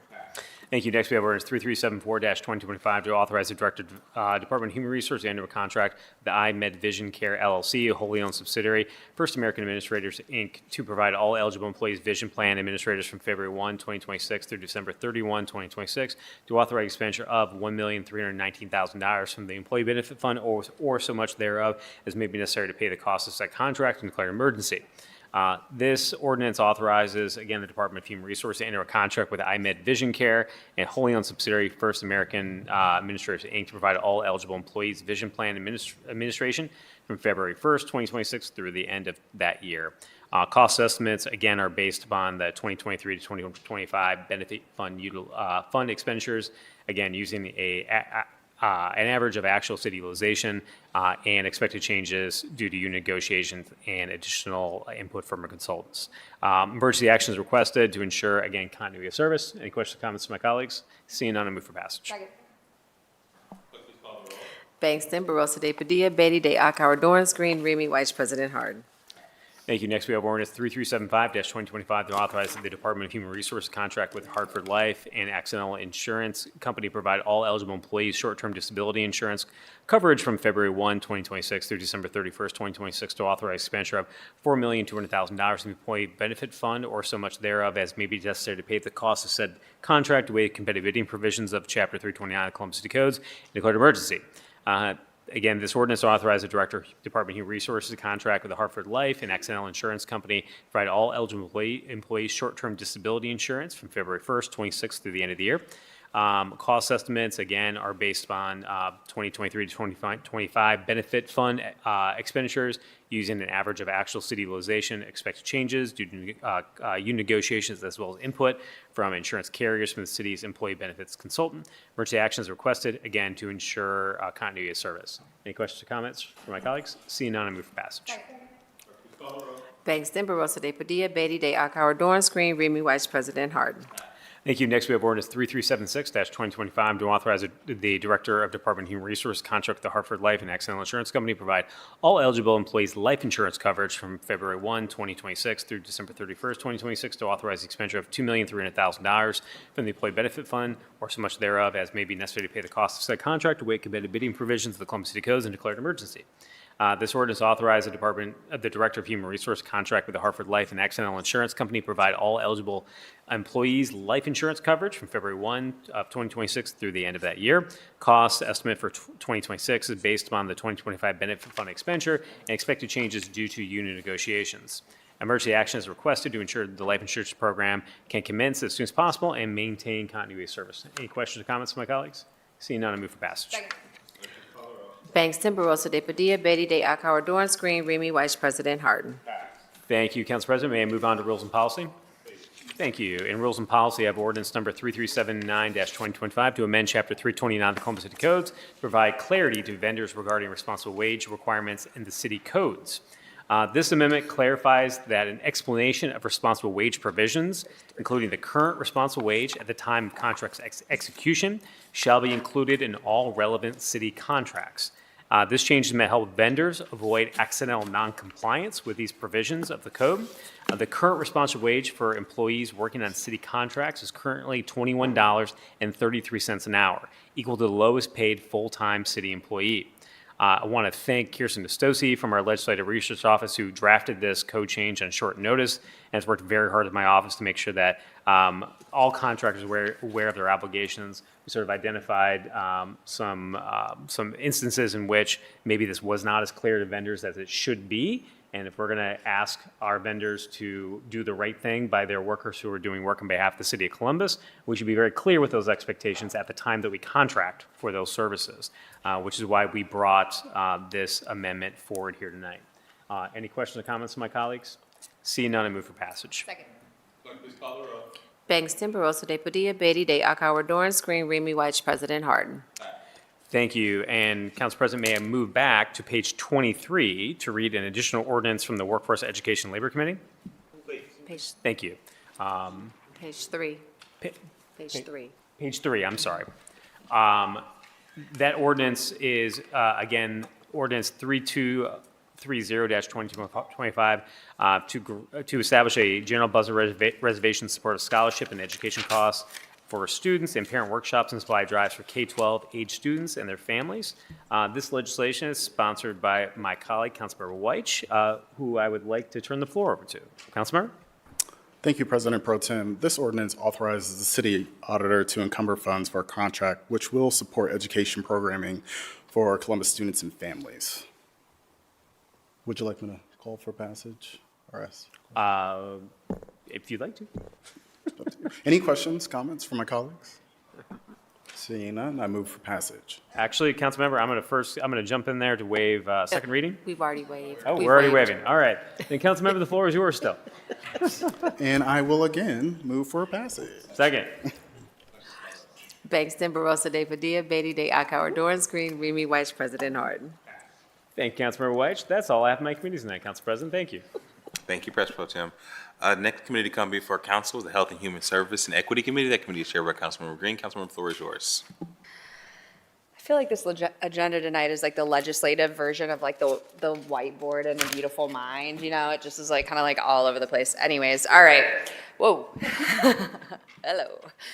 Thank you so much, Council President. Tonight in our Health, Human Services, and Equity Committee, I only have one ordinance to read, and if, with your permission, can we go to page 3 on the first reading section of the agenda tonight is ordinance 3316-2025 to authorize and direct the Board of Health to accept a grant from the Franklin County Board of Commissioners in the amount of $2,600,000 for the Ben Franklin Tuberculosis Program, to authorize the appropriation of $2,600,000 and any additional funds from the unappropriated balance of the Health Department Grants Fund.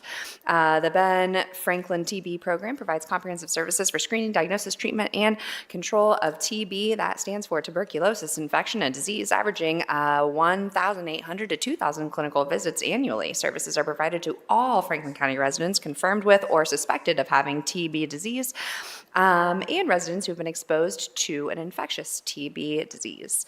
Services target high-risk populations, including residents of nursing homes, jails, homeless shelters, recent migrants with TB conditions, and individuals exposed to the disease. Are there any other questions or comments from my colleagues? No. Okay. First, I request to waive second reading. It's already been waived. Oh, God. Now I will move for passage. Clerk, please call the roll. Bangston, Barosa de Padilla, Beatty de Akauer, Dorance Green, Remy Weiss, President Harden. Passed. Thank you, Council President. That's all from me tonight. I want a gold star. Only one. Thank you, Madam Chair. Next committee to come before council is the Public Safety and Criminal Justice Committee. That committee is chaired by Councilmember Remy. Councilmember, the floor is yours. Thank you very much, Council President. Tonight we have our first 6 resolutions are for liquor permit renewal objections. These objections, on Tuesday, December 9th, we held a public hearing to review each of these objections in depth. So if anyone would like more information on the liquor objection process or those specific objections, you can find that on the City of Columbus's YouTube or Facebook page. But before we consider the objection resolutions, I want to turn it over to Sophie Yano, the Assistant City Attorney, to briefly share what the process was and how we got here. Sophie, the floor is yours. Thank you, Councilmember Ramey, and President Harden, and the rest of council. Good evening. I will try to keep this short and sweet, but I'm here tonight to talk about liquor permit objections. So this is a process that we do all year, or every year, but it is part of a larger year-long process. Throughout the year, I work with a group in the City of Columbus called the Liquor Nuisance Abatement Group. This is a group comprised of both city and state entities, and we are tasked with going throughout the city to determine, identify, investigate, and help businesses that we have identified or communities that members have identified as struggling businesses. We do inspections throughout the year to try to make sure we are getting the fullest picture of the issues our liquor permitted establishments are facing. This objection process, as I said, is just a small portion of what we do throughout the year. We are also filing cases against problematic establishments that we identify. But every year we look at the list of everything that's come to us through police records, through community complaints, et cetera. This year we reviewed over 200 properties and came up with a list of 6 businesses that we believe are not doing what is necessary to keep their communities safe. You can hear more about all of those properties, but we do believe that this is a good representation of the problematic liquor permitted establishments in the City of Columbus. We work with many, many more than we're here to talk about tonight. But with that being said, I'm happy to answer any questions anyone has. Thank you so much, Sophie. We appreciate the work that you did. And of course, Detective Mark Ryan with the Columbus Division of Police. You guys worked diligently all year long to get this list down to this year, one of the smallest lists that we've had. So if there are no questions or comments, I'm going to go ahead with Resolution 270X 2025 to object to the renewal of liquor permit number 08418994-88 held by Speedway LLC, doing business as Speedway, located at 2875 Stelzer Road, Columbus, Ohio 43219, and to declare an emergency. Are there any questions or comments from my colleagues? Seeing none, I move for passage. Bangston, Barosa de Padilla, Beatty de Akauer, Dorance Green, Remy White, President Harden. Next, I have 271X 2025 to object to the renewal of liquor permit number 06483944-1 held by ROB Enterprises, Inc., doing business as Westland Shell Car Wash, located at 2805 West Broad Street, Columbus, Ohio 43204, and to declare an emergency. If there are no questions or comments from my colleagues, I move for passage. Bangston, Barosa de Padilla, Beatty de Akauer, Dorance Green, Remy White, President Harden. Next is 272X 2025 to object to the renewal of liquor permit number 0285-0275-1 held by 4432 Walford, Inc., doing business as Buckeye Supermarket, located at 4432 Walford Street, Columbus, Ohio 43224, and to declare an emergency. Seeing no questions or comments from my colleagues, I move for passage. Bangston, Barosa de Padilla, Beatty de Akauer, Dorance Green, Remy White, President Harden. Do I need to change any of that? No. Okay. All right. Okay. Next, I have 273X 2025 to object to the renewal of liquor permit number 08418994-106 held by Speedway LLC, doing business as Speedway, located at 1165 South High Street, Columbus, Ohio 43206, and to declare an emergency. If there are no questions or comments from my colleagues, I move to adopt this resolution. Bangston, Barosa de Padilla, Beatty de Akauer, Dorance Green, Remy White, President Harden. Next is 274X 2025 to object to the renewal of liquor permit number 0907-3995-82 held by True North Energy LLC, doing business as True North, located at 2441 Lockbourne Road, Columbus, Ohio 43207, and to declare an emergency. Seeing no questions or comments from my colleagues, I move for adoption. Bangston, Barosa de Padilla, Beatty de Akauer, Dorance Green, Remy White, President Harden. And finally, I have 275X 2025 to object to the renewal of liquor permit number 0418-6209-1 held by JK 2800 LLC, doing business as BP, located at 2800 Sullivan Avenue, Columbus, Ohio 43204, and to declare an emergency. Seeing no questions or comments from my colleagues, I move for adoption. Bangston, Barosa de Padilla, Beatty de Akauer, Dorance Green, Remy White, President Harden. And those are all the liquor objections we have tonight. Thank you again, Sophie. Appreciate your help. Next, I have ordinance 3288, 2025, to authorize the Director of the Department of Public Safety to enter into a contract with Haas Alert, Inc. for Haas Alert Safety Cloud subscription service for the Division of Fire to waive the competitive bidding provisions of what? Oh, sorry, missed one. I've got to find it here. 3090. Okay, there we go. Sorry about that. First, we have 3090, 2025, to authorize the Director of the Department of Finance and Management on behalf of the Municipal Court Clerk to enter into a lease agreement with Quadient for the purchase of mailing equipment, software maintenance, and support to waive the competitive bidding provisions of Columbus City Code and to authorize the expenditure of $21,104.76. Let's see here. From the Municipal Court Clerk Fund, and to authorize the expenditure of $6,348.72 from the Municipal Court Clerk General Fund, and to declare an emergency. This legislation includes a bid waiver so the Municipal Court Clerk can continue using its existing mailing equipment, software, and support services without interruption. The waiver avoids delays, ensures continuity of court mail operations, and allows the city to move forward efficiently using already appropriated funds. Are there any questions or comments from my colleagues? Seeing none, I move for passage.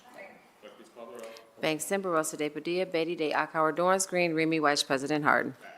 Next, I have 3288, 2025, to authorize the Director of the Department of Public Safety to enter into contract with Haas Alert, Inc. For Haas Alert Safety Cloud subscription to service for the Division of Fire, to waive the competitive bidding provisions of the Columbus City Code, to authorize the expenditure of $31,742 from the general fund, and to declare an emergency. This legislation includes a bid waiver because the Division of Fire is already using this service. It's working well, and there's no practical reason to change providers. This is a key safety tool that gives drivers real-time warnings when emergency vehicles are approaching and when traffic signals change to give those vehicles the right-of-way, helping prevent crashes and protect both the public and our firefighters. If there are no questions or comments from my colleagues, I move for passage. Bangston, Barosa de Padilla, Beatty de Akauer, Dorance Green, Remy Weiss, President Harden. And finally, tonight, I have 3385, 2025, to authorize the Director of Public Safety to enter into a new contract with Mission Critical Partners, LLC, to review and evaluate the city's existing alternative response program and develop a plan for non-law enforcement response for certain 911 calls for service, to authorize and direct the city auditor to authorize payment to Mission Critical Partners, LLC, for services rendered per invoices approved by the department director or designee in an amount not to exceed $75,127.57, to authorize the expenditure of $75,172.57 from the general fund, to waive the competitive bidding provisions of the Columbus City Code, and to declare an emergency. This legislation waives competitive bidding so the Department of Public Safety can continue and complete the alternative response plan with Mission Critical Partners, who were selected through a full competitive process and were the highest rated firm. The contract expired before the work was finished, and this allows the city to avoid restarting the process, complete the project without disruption, and pay outstanding invoices. Are there any questions or comments from my colleagues? Seeing none, I move for passage. Bangston, Barosa de Padilla, Beatty de Akauer, Dorance Green, Remy Weiss, President Harden. Thank you very much. That's all I have this evening in public safety and criminal justice. Happy holidays. Next committee to come before council is the Public Utilities and Sustainability Committee. That committee is chaired by Councilmember Weiss. Councilmember, the floor is yours. Thank you, Council President. First, in Public Utilities and Sustainability Committee tonight, we have Ordinance 2899-2025 to authorize the Director of Public Utilities to enter into a construction contract modification for the Big Walnut Sanitary Trunk Extension Phase 2 project with Obayashi Corporation, to authorize the Director of Public Utilities to apply for a water pollution control loan to finance this contract modification, to make this ordinance contingent upon that loan being approved, to amend the 2025 capital improvement budget, and to authorize the appropriation and expenditure of up to $14 million from the Water Pollution Control Loan Fund. The Big Walnut Trunk Extension Project provides sanitary sewer service to rapidly developing area between Hoover Reservoir and New Albany. This contract modification will pay for the project work associated with the use of a road header machine. Due to unexpected site conditions, this machine will be used to complete tunnel boring from the opposite direction. Let me stop there, see if any questions or comments from my colleagues. Seeing none, I move for passage. Bangston, Barosa de Padilla, Beatty de Akauer, Dorance Green, Remy Weiss, President Harden. Thank you. Next, I have Ordinance 2917-2025 to authorize the Director of the Department of Public Utilities to enter into a professional services contract with S&ME Incorporated for the Ground Reservoir R1 and R3 Engineering Services Project, to authorize an amendment to the 2025 capital improvement budget, to make this ordinance contingent upon approval of a loan from the Ohio Water Development Authority, to appropriate funds within the Fresh Water Market Rate Fund, to authorize the expenditure of up to $4,442,883 from the Fresh Water Market Rate Fund. This ordinance provides funding for design professional services on the Upground Reservoirs R1 and R3 Engineering Services Project. This project facilitates the construction of 2 upground reservoirs, which will support the Dublin Road Water Plant and the future Home Road Water Plant. In light of the projected water usage growth and recent droughts, these 2 reservoirs will provide a much-needed reliable source of water supply. Let me stop there, see if any questions or comments from my colleagues. Seeing none, I move for passage. Bangston, Barosa de Padilla, Beatty de Akauer, Dorance Green, Remy Weiss, President Harden. Thank you. Next, I have ordinance 2985-2025 to authorize the Director of the Department of Finance and Management to establish a contract with NextPro Trucks and Equipment Corporation for the purchase and delivery of one line truck and associated training for the Division of Power, to waive competitive bidding provisions of Columbus City Code, to authorize the expenditure of $293,675 from the Division of Power Operating Fund, and to declare an emergency. The purchased line truck will enable Division of Power employees to conduct maintenance work around power, up, ground, and overhead utility infrastructure. Emergency designation is requested in order to secure a price lock ahead of impending tariffs. Let me stop there, see if any questions or comments from my colleagues. Seeing none, I move for passage. Bangston, Barosa de Padilla, Beatty de Akauer, Dorance Green, Remy Weiss, President Harden. Thank you. Next, I have ordinance 3137-2025 to authorize the Director of Public Utilities to enter into a planned professional services contract modification for the overall engineering services contract with MS Consultants Incorporated, and to authorize an expenditure up to $1 million from the Water Bond Fund for the contract. This ordinance provides funding for a variety of tasks order-based professional services, thereby supplementing the Division of Water's existing engineering personnel on as authorized, as needed basis in order to fulfill capital improvement needs for this facilities, for their facilities. Let me stop there, see if any questions or comments from my colleagues. Seeing none, I move for passage.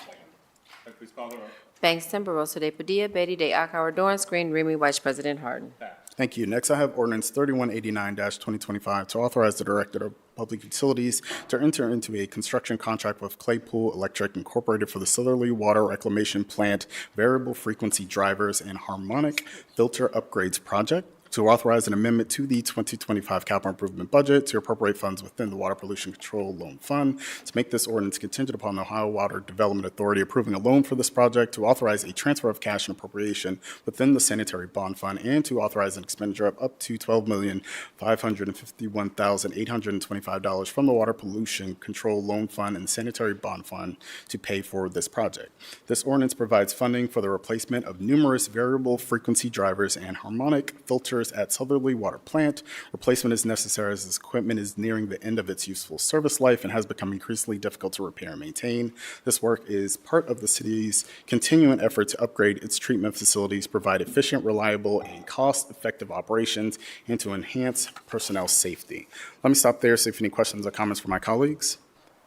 Seeing none, I move for passage. Bangston, Barosa de Padilla, Beatty de Akauer, Dorance Green, Remy Weiss, President Harden.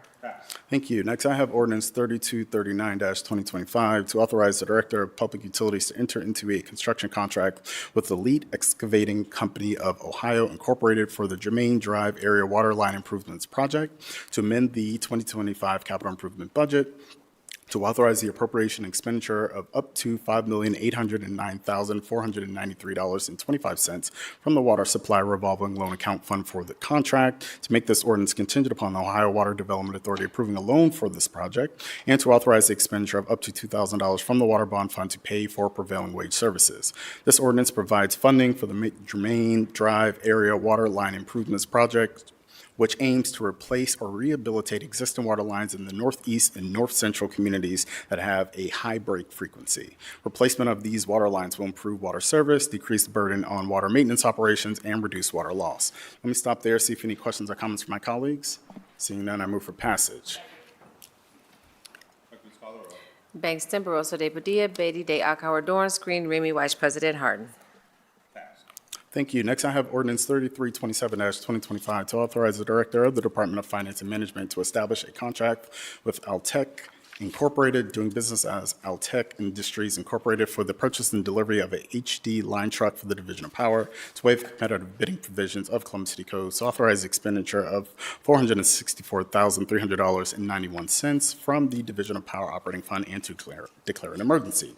This ordinance provides funding for the purchase of an HD line truck, which will enable Division of Power employees to conduct maintenance work around power, up, ground, and overhead utilities infrastructure similar to the earlier ordinance. Emergency designation is requested in order to secure a price lock ahead of impending tariffs. Let me stop there, see if any questions or comments from my colleagues. Seeing none, I move for passage. Bangston, Barosa de Padilla, Beatty de Akauer, Dorance Green, Remy Weiss, President Harden. Thank you. Last, I have 3464, to authorize the city clerk to into a grant agreement with Community Shelter Board to support extreme weather activities within the shelter system across the city of Columbus, to authorize an appropriation and expenditure within the Neighborhood Initiative Subfund, and to declare an emergency. This ordinance appropriates the necessary amount of money to prop up the much-needed West Side Warming Center. These funds are earmarked as part of my remaining Extreme Weather Resiliency Program Fund. In partnership with Community Shelter Board, this funding will improve access to shelter and resources for unhoused West Side neighbors during extreme weather conditions. Emergency designation is requested due to the arrival of winter weather and that risk of delaying such vital services would pose to the health and safety of residents. I understand that President and CEO of Community Shelter Board, Shannon Isom, is here, but she's going to be speaking on another ordinance later on, so we will save her the trouble of coming up twice. Are there any questions or comments from my colleagues? Seeing none, I move for passage. Clerk, please call the roll. Bangston, Barosa de Padilla, Beatty de Akauer, Dorance Green, Remy Weiss, President Harden. Passed. Thank you, Council President. May I move to Rules and Policy? Please. I have one ordinance up for consideration in Rules and Policy Committee this evening. That is Ordinance 3188-2025 to amend a section of the city's drinking water code, which is Chapter 1105 of Columbus City Codes, to add clarifying language regarding the scope of the authority of the Director of Public Utilities over water metering systems and to make clerical revisions throughout the section. This ordinance amends language within the within the Columbus City Codes, which currently provide the Director of Public Utilities with authority over water metering systems. The amended language clarifies that this authority extends to fire service lines. Let me stop there, see if any questions or comments from my colleagues. Seeing none, I move for passage. Clerk, please call the roll. Bangston, Barosa de Padilla, Beatty de Akauer, Dorance Green, Remy Weiss, President Harden. Passed. Thank you. That's all I have in Rules and Policy, but Council President, can I go back to an ordinance on first reading on page 5? Please. Okay. Up for first reading, but we just recently moved to waive second reading. Ordinance 3477-2025 to authorize an expenditure within the Neighborhood Initiative Subfund to support, in support of Wednesdays with White. The Community Engagement Program will educate constituents and residents about upcoming public utilities and sustainability committee legislation, topics, and initiatives. Let me stop there, see if any questions or comments from my colleagues. Seeing none, I move for passage. Clerk, please call the roll. Bangston, Barosa de Padilla, Beatty de Akauer, Dorance Green, Remy Weiss, President Harden. Passed. That is all for me this evening. Thank you, Mr. Chair. Final committee to come before council is the Housing, Homelessness, and Building Committee. I chair that committee. And first up, we have ordinance 3212-2025 is to authorize the Director of the Department of Development or authorized designee to execute those documents necessary to enter into a lease agreement for an 8-year term between the City of Columbus and the Regional Council of Governments for the Central Ohio Area Agency on Aging for city-owned property located at 3776 South High Street, Columbus, Ohio, and to waive the provisions of the Columbus City Code, Chapter 328, pertaining to the sale of the city-owned realty. This legislation is part of the transition of COAAs to the newly formed Regional Council of Governments, or COG, and deals with the building and property where the agency is located on the far south side. This legislation maintains the building with the organization that provides services to seniors in Central Ohio. This agreement that would allow a lease agreement for 8 years with a city-owned building, after which time a sale of the building could occur to the COG. If there are no comments or questions from my colleagues, I move for passage. Clerk, please call the roll.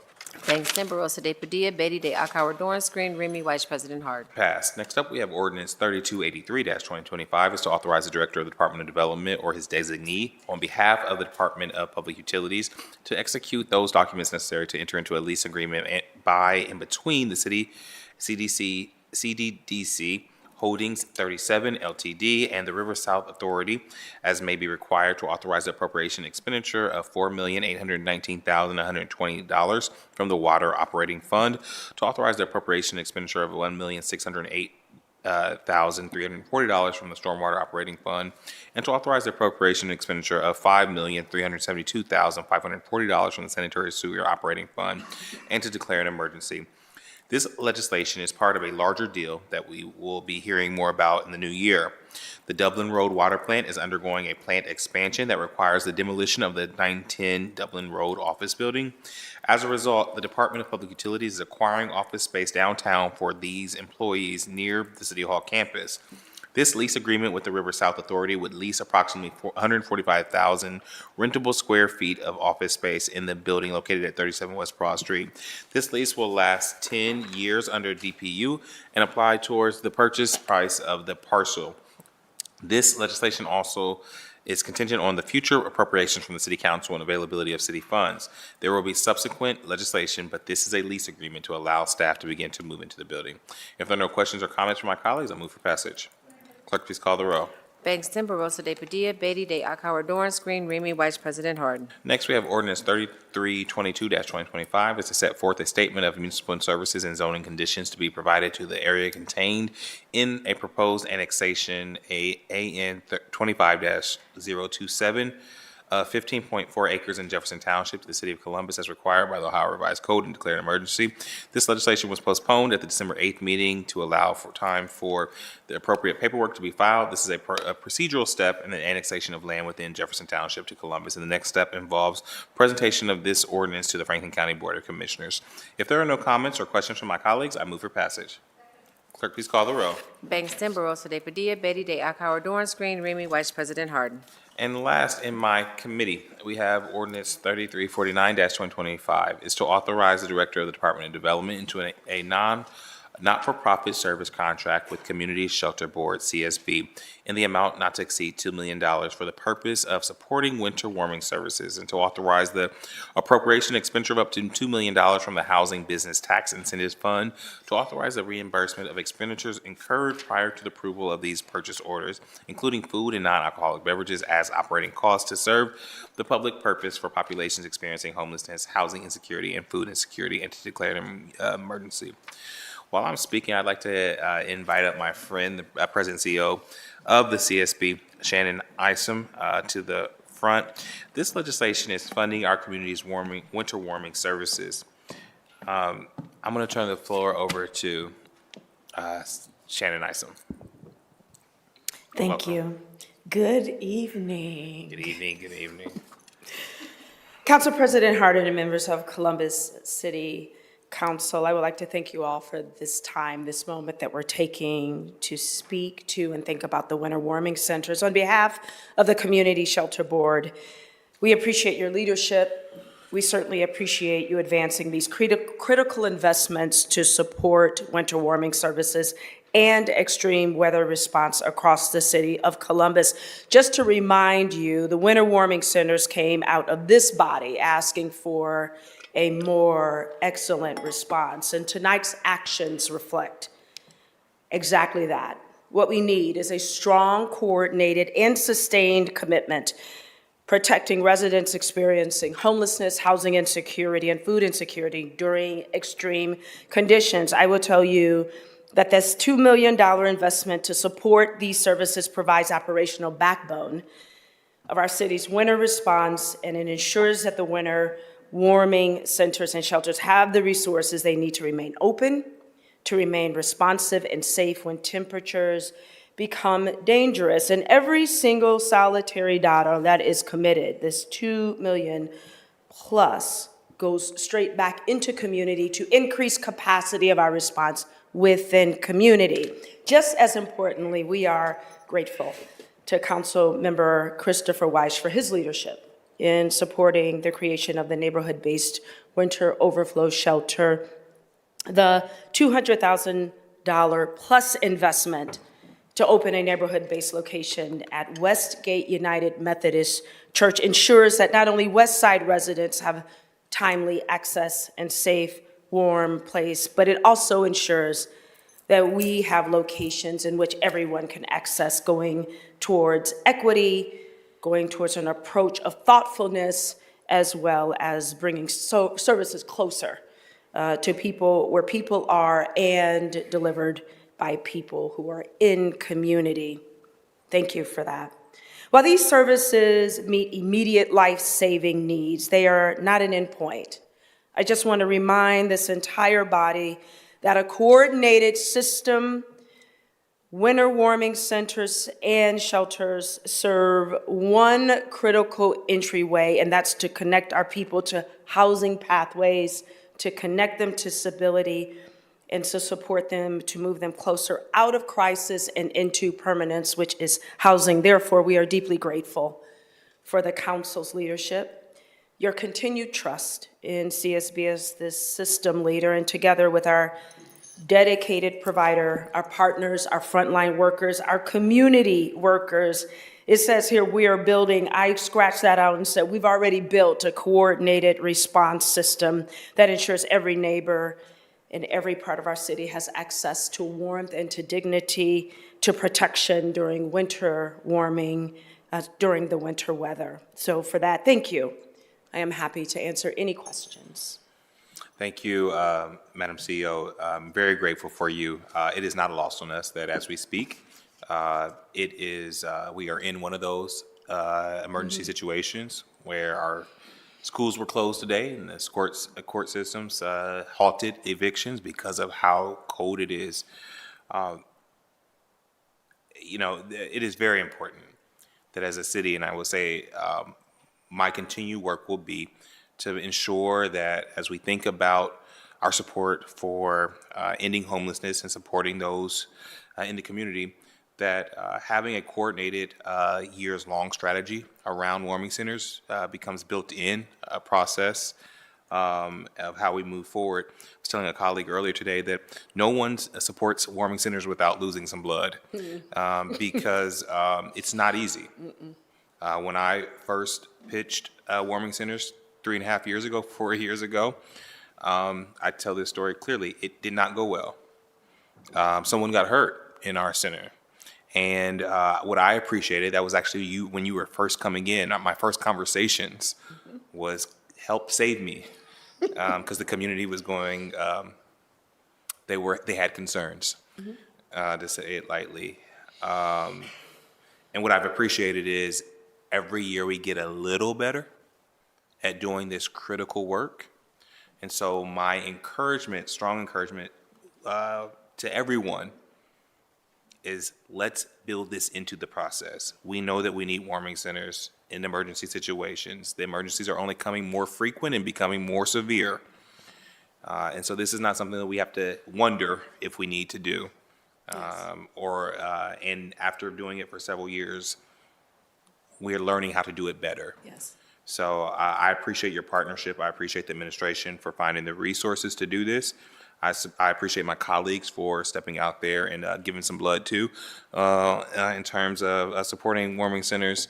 And just grateful for the work that you and your team are doing today and every day to keep our residents safe. Are there any comments from my colleagues? Please.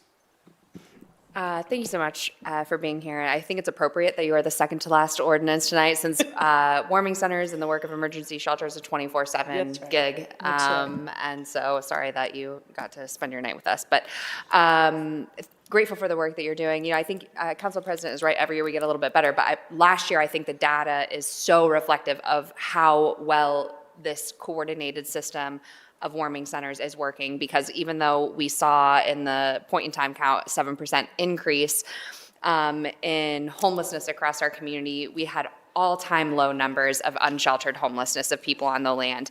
And that was at the peak of when our warming centers were in effect. Also during a polar vortex, when it was the most dangerous time of the year to be outside. The data is clear that it is working.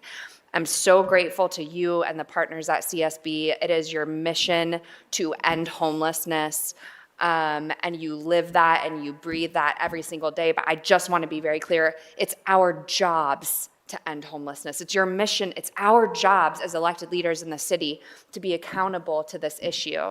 And the funding that we spend on important life-saving programs like this is not discretionary. It is necessary, and I'm so excited to be able to support this. I'm grateful to the department for coordinating the resources to make sure that you are properly resourced for this year and reimbursed for some of the expense from last year, and looking forward to continuing in partnership alongside you and advocacy to figure out how we go further. Thank you, Councilwoman. Just as a last, I want to just note, because you've noted this, is that as I walked in the door, President Hardin, as well as past Councilwoman Favor, were the ones that framed out Winter Warming Center. And I appreciate that we've been able to continue to elevate it. But I would be remiss to not also thank the Department of Development. For sure. Who's continued to walk alongside with us and, to be quite honest, helping us navigate. I will promise you, Councilwoman Green, as well as the other council, that when we're here next year, that what you will hear is an already resourced response system, that instead of us doing this at 9:30, that we're already talking about next year or the year after. Please, that's what the ask is. Absolutely. Thank you so much. Thank you. We have one speaker on this piece of legislation. That is Mr. Nathaniel Wilkins. Mr. Wilkins, welcome back to council.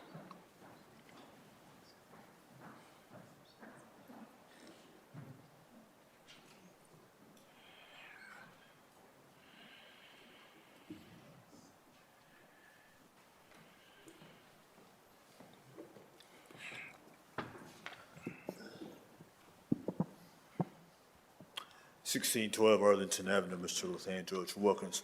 First of all, let me say thank you. I don't know that woman personally, but I do think I want some backlog on this, how long y'all been doing this.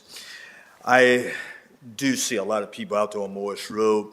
And so if this can be something that have some drivers just to go around town to look to see who's homeless, because I have witnessed a few people down Morris Road sitting at some retail stores, standing out there in the cold, begging for money and stuff like that. So we don't know what the situation could be. I do reflect there was a family at the corner of Morris and Tamarack with some kids and a little baby. But see, this information is somewhere, it can be accessibility, somewhere on the bus line, somewhere in the grocery stores, or some type of little business cards, because I run into these people all the time. And I had run into a young lady that's standing in front of Kroger's, because I work late at night on a Wednesday night.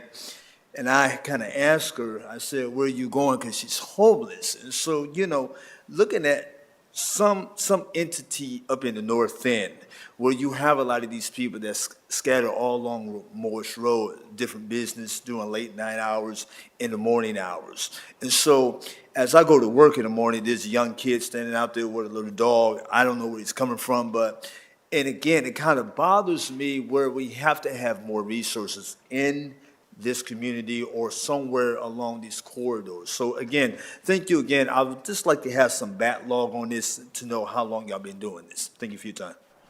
Thank you so much. Director, we've been engaging with warming centers for several years. I also thought this was an opportunity. I cannot remember the name of the program. We just passed legislation last week, but I think it definitely speaks to what Mr. Wilkins was just speaking about in terms of finding and working with people where they are. So I don't know if you want to hit on that in 22 seconds. I'll do it in 20. There we go. Thank you, Council President, members of council. So we've been doing this for approximately 4 years on funding the warming centers. The core team is what you approved last week, and that is focused really on how do we go out and increase our engagement with those individuals living on the land. Thank you so much, Director. We do think that this is critical work in our community, so we appreciate the partnership with the administration. If there are no questions or comments, I move for passage. Clerk, please call the roll. Bangston, Barosa de Padilla, Beatty, De Akauer, Dorance, Green, Remy White, President Harden. Passed. And tonight, finally, in the Rules and Policy Committee, there is one ordinance left, and that's 3328-2025, is to amend sections of Chapter 4565 of the Columbus City Codes to enhance administrative efficiencies in the residential tax incentive program by recognizing qualifying development projects and qualifying programs, to standardize description of the residential tax incentive, and to standardize approval pass through the housing officer who is designated as the director of the Department of Development. This code update relates to the Community Reinvestment Act, or CRA, tax incentive within our regional tax incentive program. This legislation is about streamlining, making our code cleaner, more efficient, and easier to navigate for applicants for the city. These changes are directly responsive to feedback the city received from partners who are already working within our housing ecosystem. This is a technical cleanup that simplifies language, clarifies approval pathways, and reduces duplicative reviews when projects are already being evaluated through the city programs. Specifically, this modernizes and clarifies several provisions, aligns terminology, and introduces clearer definitions that help both applicants and staff understand the process. If there are no questions or comments, I move for passage. Clerk, please call the row. Bangston, Barosa de Padilla, Beatty de Akauer, Dorance Green, Remy Weiss, President Harden. Passed. Have a blessed holiday. Get some rest, please. Gotta go back. Got the first read. I have more? Yes, you have two. Page 5. All right. I get to join it with everybody else.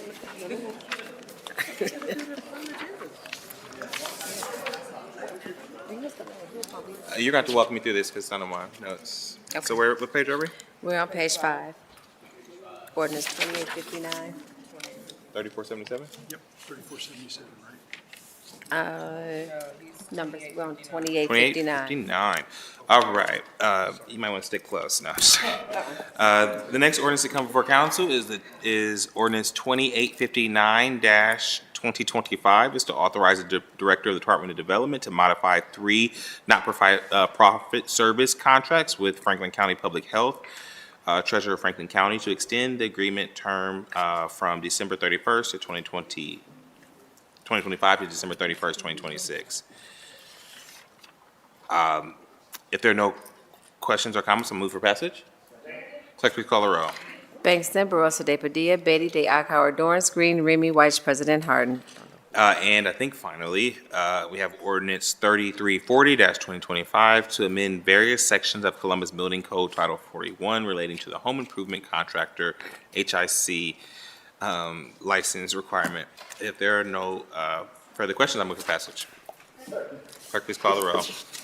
Bangston, Barosa de Padilla, Beatty de Akauer, Dorance Green, Remy Weiss, President Harden. Passed. Now, happy holidays. Get some rest. No. You have to make a Oh, motion. yeah, I can still close the meeting out now. You have If to there- make a motion to recess. Yeah, thank you. I did need that help. If there's no further comments that come for, business coming for council, is there a motion to recess? Clerk, please call the roll.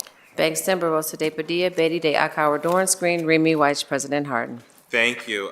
We have several non-agenda speakers.